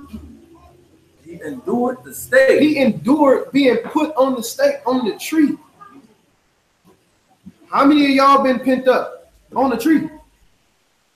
Y'all been locked up for what you believe in, beat down, beard snatched out, hair removed. How many of y'all had that done to y'all for this word?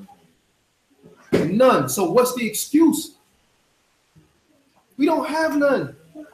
We got to get back to what we supposed to be on. Read.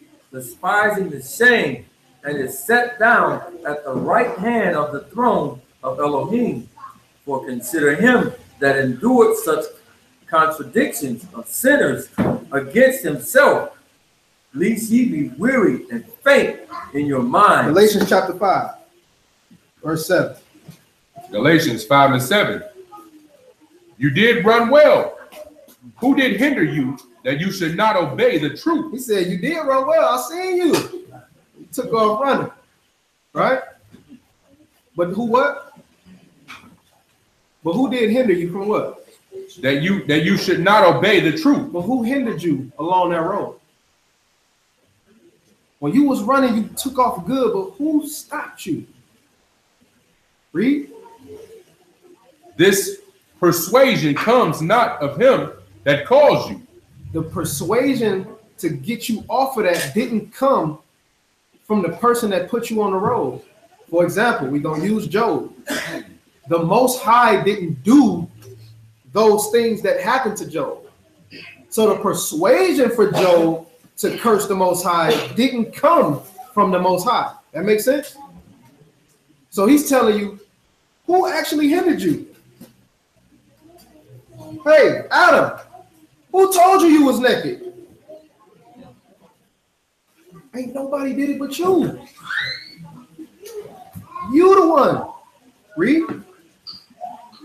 This persuasion comes not of him that calls you. A little leaven leavens the whole lump. I have confidence in you through the Master that you will be none otherwise minded. But he that troubles you shall bear his judgment, whosoever he be. Whosoever he be, even if it's you, you're going to bear that judgment. If it's anybody trying to hinder you, get you off of your road, get you off of your path, they going to get it too, just like the serpent did. But if you fall, you got to get it too. Everybody get it that fall. Let's see something right quick. Get Revelation chapter 2, and we're gonna close out on this. Oh yeah, I got to show y'all the ground ain't cursed. My bad. We're gonna get to that. We're gonna get to that. I apologize. Revelation chapter 2, verse 1. Revelations 2 and 1. Unto the messenger of the assembly of Ephesus write, these things says he that holds the 7 stars in his right hand, who walks in the midst of the 7 golden candlesticks. I know your works and your labor and your patience, and how you can not bear them which are evil. And you have tried them which say they are apostles and are not, and have found them liars. So he said, y'all did good, right? Y'all don't bear them. Y'all don't keep them people that's evil. Y'all test every ruach. Y'all done tried the people who said they was apostles and they liars. Y'all running a good race, right? Read. And have borne and have patience. You got patience, read. And for my name's sake have labored and have not fainted. You ain't fainted. You ain't completely put everything down. But he said this. Read. Nevertheless what? I have somewhat against you. I got somewhat against you. Because you have left your first love. You left your first love. Right? You stopped doing those things that was conducive for you to be. You was in love with this word at first. Right? you didn't even need a companion at a certain amount of time because you was like, yo, that's all I need right here. But you left that. You started paying more attention to other things than what got you here in the first place. Right? People worry more about who Israel and who not Israel than they themselves keeping the commandments and being right with the Most High. People worried about who is Esau, who not Esau, more than worried about their own judgment. People worried about what's Babylon and what's not Babylon, rather than worrying about where you gonna end up. Right? It ain't even got to be on the scriptural level. It could be just regular life. We worried about too many things that's keeping us away from the Most High. We got to get back. Get back to your first love, right? So we got to stay diligent, not just regular diligent, but diligent, the one that he spoke about, the one that he said that your first love, your love, your passion, your heart's desire has to be for his word. That's what we got to get back to. Now, as far as is the ground still cursed? Now, when he cursed the ground, do anybody know that the ground is not cursed anymore? Or do you think that the ground is cursed? Cursed, all right? Because we still, it take too long for us to get plants. So this is still coming up. Now, let me ask y'all this. Okay. Get Leviticus chapter 23.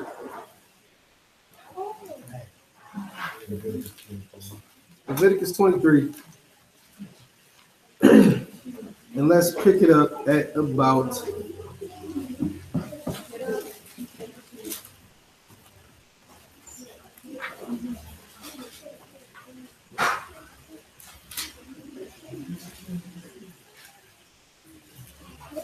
hold on one second.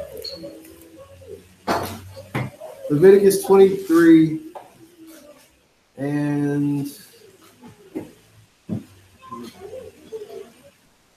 13.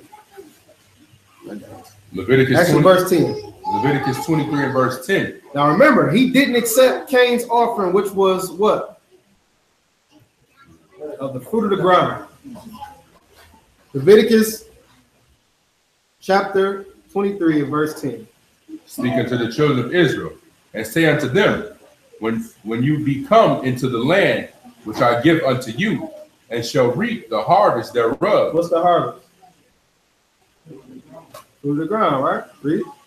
Then you shall bring a sheaf of the first fruits of your harvest unto the Kohen, and he shall wave the sheaf before Yahuwah to be accepted for you. Wait a minute. Why you ain't gonna accept Cain's, but you come over here and you accept ours in Leviticus? Ain't the ground still cursed? Is there any unjust space inside of the Most High? Absolutely not. Keep reading. So he said, wave this thing so it can be accepted, right? Read. And you shall wave the sheep before Yahuwah to be accepted for you. On the morrow after the Shabbat, the Kohen shall wave it. So, go ahead. And you shall wave, and you shall offer that day when you wave the sheep a he lamb without blemish of the first year. All right, that's good. That's good. So basically, he told us right here on one of our feast days that we had to wave something from the ground to be accepted of Yahuwah as a sacrifice or as an offering from us, right? So we know that the Most High is not unjust. So if he told Cain that if he didn't accept Cain's because the ground was cursed, why would he accept ours? Is there any answer for this? Yes. Not from you.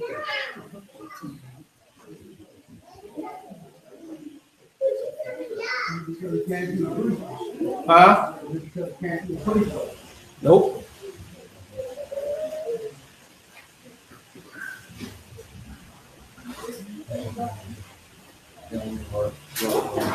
In Genesis chapter 5.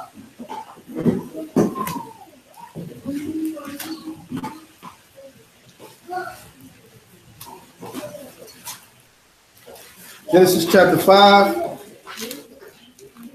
at verse 1. Genesis 5:1. And this is the book of the generations of Adam. In the day that Elohim created man, in the likeness of Elohim, he made him. Now, this is another one of them long genealogy lists. How many of y'all read through this?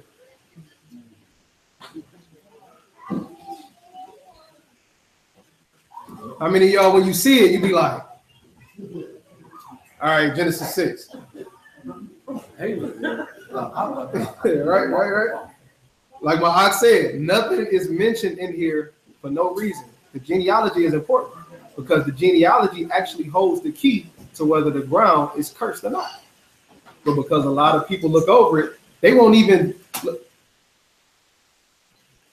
This right here in the genealogy is what caused the whole thing to be, wait a minute. The ground cursed? Wait, what did it go back to? How did it sparked the whole thing? Genesis chapter 5 and verse 27. Genesis 5:27. And all the days of Methuselah were 969 years, and he died. And Lamech lived 182 years and begot a son. And he called his name Noah, saying, this same shall comfort us concerning our works and toil of our hands, because of the ground which Yahuwah have cursed. Now, they said, now this same Noah, it's going to be the dude, man. You know what I'm saying? It's going to comfort us concerning the toil of our hands. All of this stuff that we've been having to do since Adam, right? Because the ground been cursed. So, anybody take a wild guess on how the curse was lifted? There you go. Right? The flood, right? Genesis chapter 6 and Genesis chapter 7 and verse 1. Genesis 7:1. And Yahuwah said unto Noah, come, you and all your house into the ark, for you have I seen righteous before me. And in this generation of every clean beast you shall take of you by 7. And verse 21. Verse 21. Now remember, he destroyed the earth with the water because of what? Because of sin and corruption and all that different type of stuff, right? Go ahead. And all flesh died that moved upon the earth, both fowl and cattle, and of beasts and every creeping thing that creeps upon the earth, and every man, and all in whose nostrils was breathed the breath of life, and all that was in the dry land died. That was in the dry land died. So the giants wasn't holding on to the side of the boat. They didn't escape. Ride away. Somebody said that. No, they didn't. That's how they said the Nephilim got. Oh no, they didn't. And there's another story, man. And every living substance was destroyed, which was every upon living what? Substance. Every living substance was destroyed. Read. Which was upon the face of the ground. Genesis 8:1. And Elohim remembered Noah and every living thing and all the cattle that was with him in the ark. And Elohim made a wind pass over the earth, and the waters a switch. The waters subsided. The fountains also of the deep and the windows of Shamayim were stopped, and the rain from Shamayim was restrained, and the waters returned from off the earth continually. And after the end of 150 days, the waters were abated. Verse 8. Verse 8. Also, he sent forth a dove from him to see if the waters were abated from off the face of the ground. Off the face of the what? The ground. The face of the what? The ground. Off the face of the ground. Read. But the dove found no rest for the sole of her foot. So that means she was flying around. She ain't had nowhere to rest her feet. Read. And she returned unto him into the ark, for the waters were on the face of the whole earth. Then he put forth his hand and took her and pulled her pulled her in unto him into the ark. And he stayed yet other 7 days. And again he sent forth a dove out of the ark. And the dove came in unto him in the evening. Verse 13. Verse 13. And it came to pass in the 601st year, in the first month, the first day of the month, the waters were dried up from off the earth, and Noah removed and covered the ark, removed the covering of the ark, and looked, and behold, the face of the ground was dry. The face of the what? The ground was dry. The face of the ground was dry. Read on. And in the second month, on the 7th and 20th day of the month, was the earth dry. And Elohim spoke unto Noah, go forth of the ark, you and your wife, and your sons wives with you. Bring forth with you every living thing that is with you, and of all flesh, both fowl and cattle, and every creeping thing that creeps upon the earth, that they may breed abundantly in the earth, and be fruitful and multiply upon the earth. And Noah went forth and his sons. Verse 20. Verse 20. And Noah builded an altar unto Yahuwah, and took of every clean beast and of every clean fowl, and offered burnt offerings on the altar. And Yahuwah smelled a sweet savor. And Yahuwah said in his heart, I will not again curse the ground. I will not what? I will not again curse the ground for any more for man's sake. For the imagination of man's heart is evil from his youth. Neither will I again smite any more everything living as I have done. So he told us, I'm not gonna curse the ground no more for no man. Remember, this was the first one. He said, for your sake, because of you, I did this. Right? Read the next verse. While the earth remains, seed time and harvest, and cold and heat, and summer and winter, and day and night shall not cease. So right here, he's just letting you know, I'm not going to do this no more. That's over. That's done with, right? Harvest time, everything is going to remain the same. You know what I'm saying? So there is no more curse of the ground from the Most High. It was lifted with the flood. You know what I'm saying? The curse went away with everybody that was on there. You know what I'm saying? So that's that. With that, I'll say shalom. Great blessing. So now, y'all. Questions, comments? I got one question. Go ahead, Aki. Genesis 3:15. Yes, sir.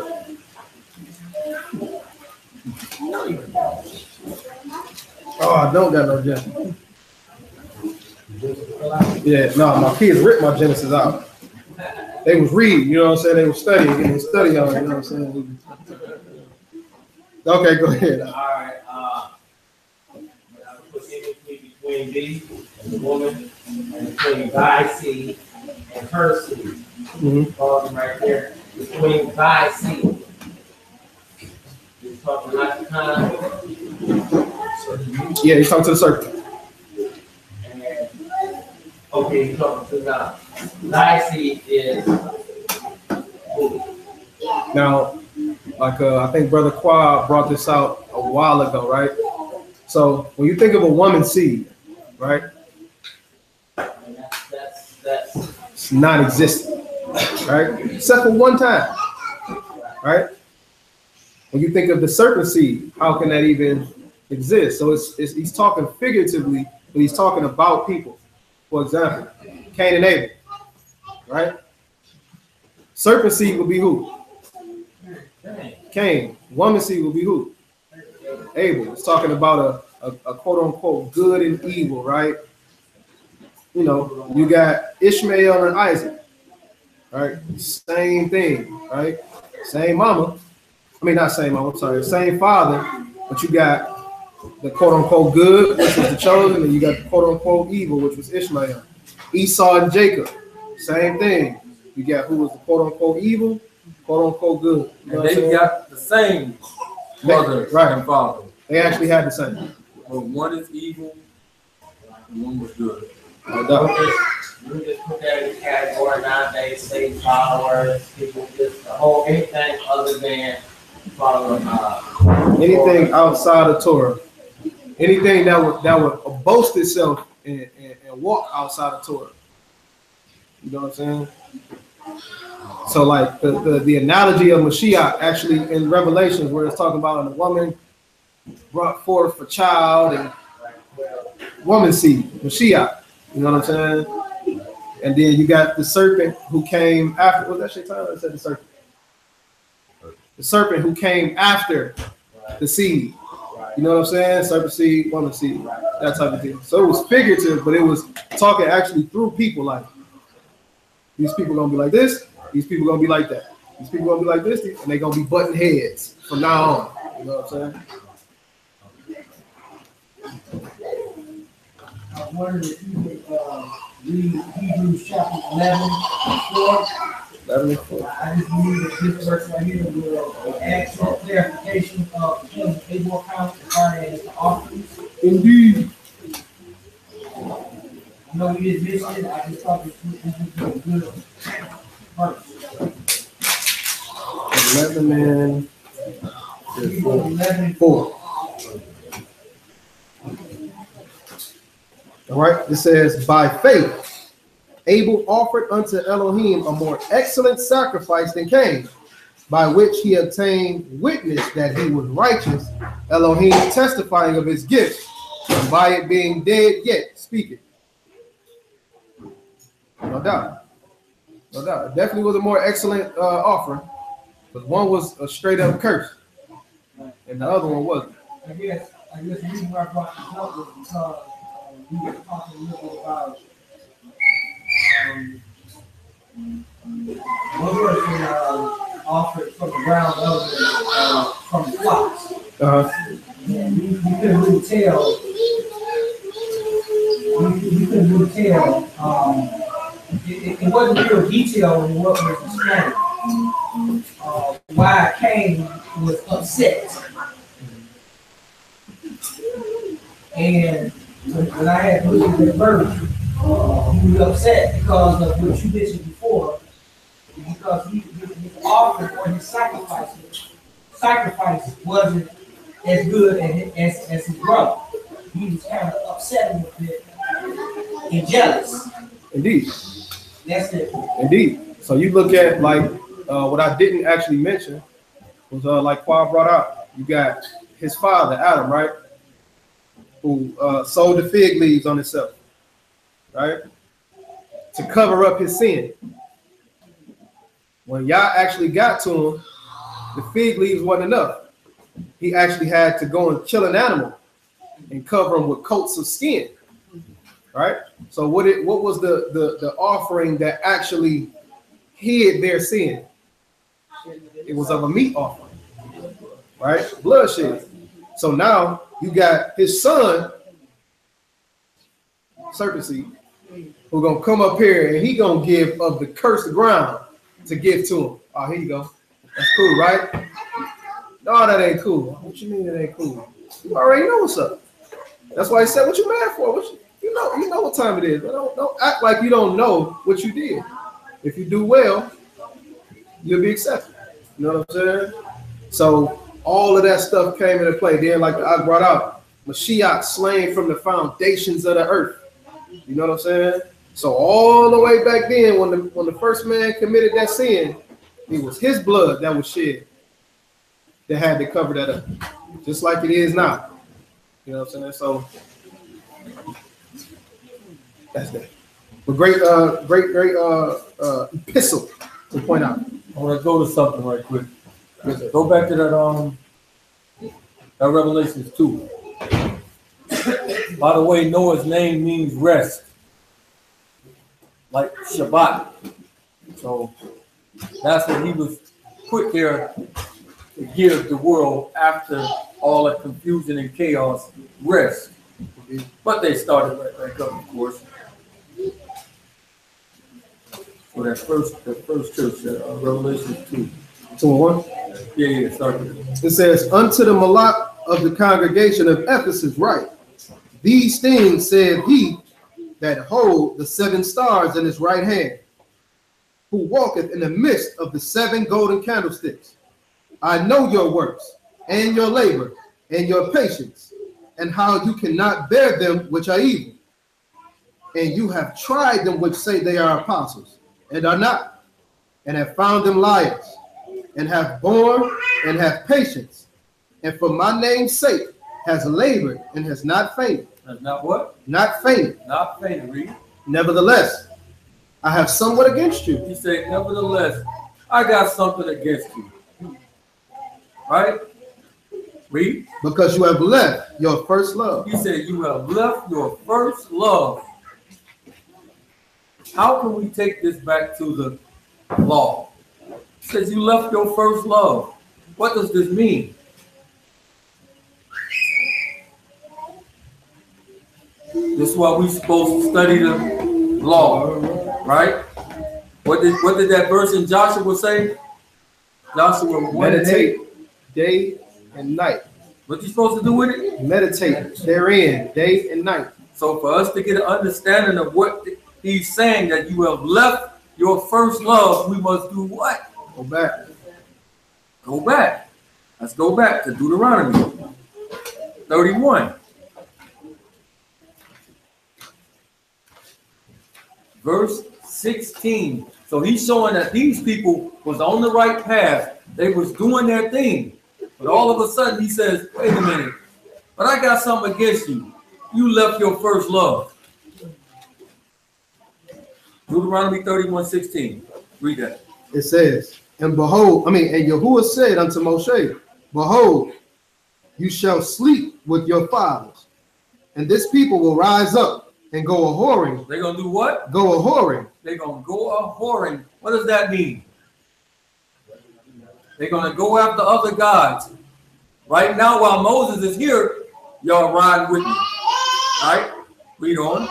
After the gods of the strangers of the land, whether they go to be among them, and will forsake me. They're going to do what? Forsake me. You have left your first love. Right here, you say they're going to do what? Forsake me. They're going to forsake me. What does forsake mean?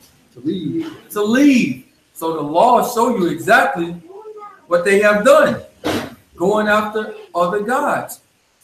Finish that out. And break my covenant. And do what? Break my covenant. And break my covenant. So like you were saying, at first, when we come into this walk, it's all love. We're doing our thing. But then life gets in the way. And all of a sudden, we lose our love for it. And we got to start pouring after other gods and putting, because anything can be a god, right? Whatever you put before him, that's your God. So this Deuteronomy is showing you how they left their first love. Soon as this authority wasn't around them no more, man, Moses taking too long up there. You know what I'm saying? This is what it's showing right here. That's how you leave your first love, the way that they doing. Right here, he already told them that they was going to do it. So again, when we read something in Deuteronomy, in Revelations, we got to be able to bring that thing back to the beginning, to the law, so we can understand what it's actually talking about. So go back to that Revelations. Pick it up where you left off at. Revelation chapter 2 at verse 4. Nevertheless, I have somewhat against you, because you have left your first love. You did what? Left your first love. You left your first love. Read. Remember therefore from whence you are fallen. Do what? From whence you are fallen. From whence you were fallen. I put y'all up on a pedestal. I made you high. But now you done went up whoring after these other gods. It's going to make you fall. Read. And repent and do the first works. Do what? The first works. Do the first thing that you was doing. Like when Moses was standing here with y'all. When the authority was standing in your presence, do what you was doing. You will be all right. And this is one of the quote unquote good churches out of these congregations.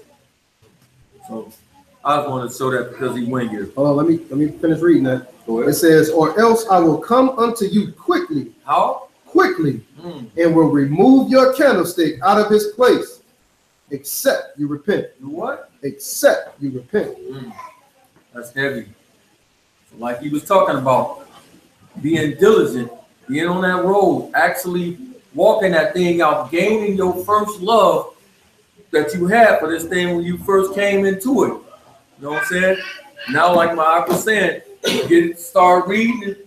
As soon as you read, dang, you read 3 verses and went to sleep. You know what I'm saying? So it's not a good idea to go and eat a whole heavy dinner, because you're going to get what? The itis going to come on you, right? It's not smart. Oh, I just got this big corned beef from what's the name? You know, oh, for the read, boy. Sleep.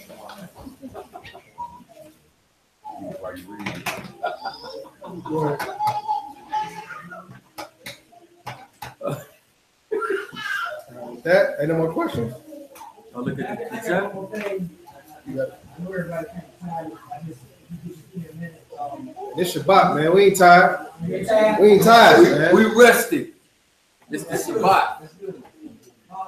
You reading Deuteronomy 31:16, and you talked a little bit about how serving other gods.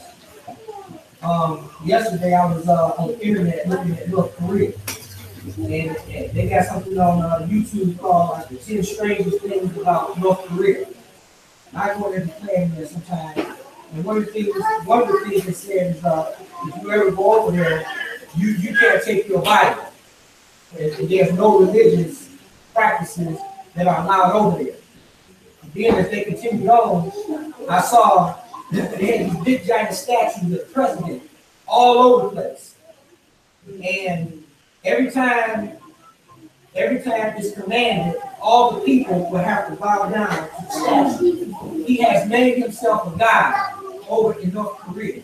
And that reminded me when I read that Deuteronomy 31:16, and what I saw yesterday popped in my mind. I thought about Daniel, the account of Daniel when they made the statue, and every time they played flutes and stuff, everybody got bowed down. And it's a trip how North Korea built those statues. I mean, you don't read that stuff like invited and stuff like that. That's what you read. So I just wanted to encourage everybody to get some time, go on the internet, and go to YouTube, and just check out the 10 strangest things about North Korea. That's it. No.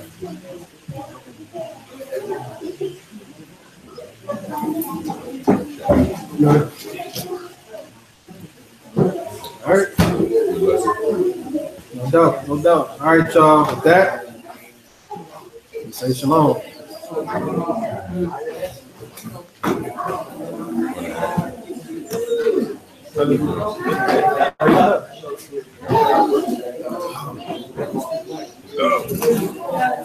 Plus the mouse. About to play.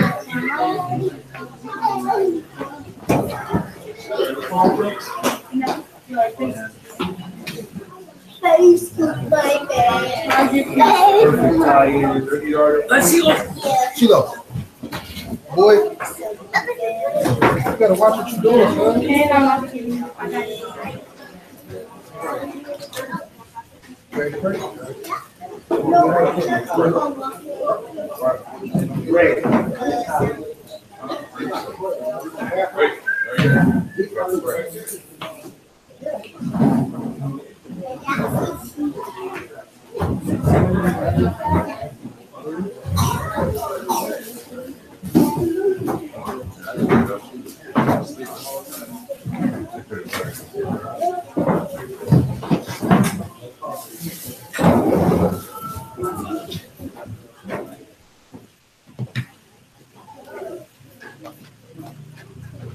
Father, y'all can give thanks for the word that went forth, Father. We pray right now, Father, that you would renew in us the right spirit, Father, and open up our hearts and our minds, Father, to receive your word, Father.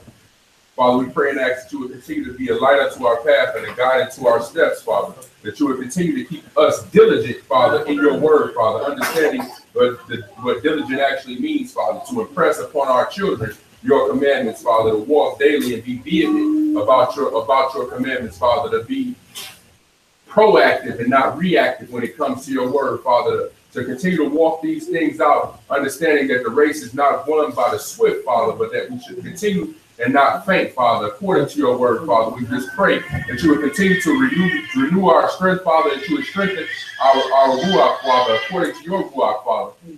That you would continue to put a word of strength in our mouths, Father, so that we can open up the eyes, the minds, and the hearts of your people, and you will supply the increase, Father.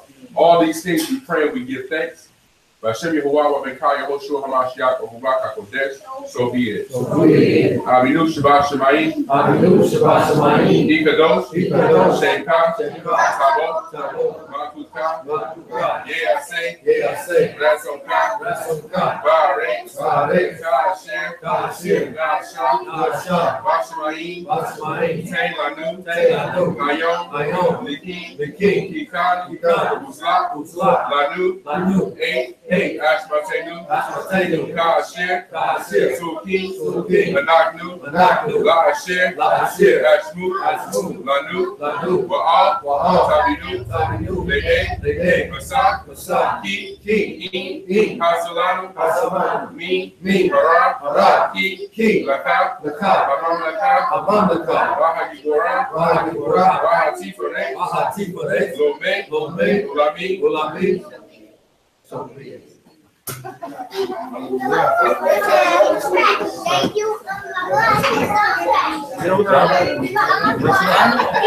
Stop it.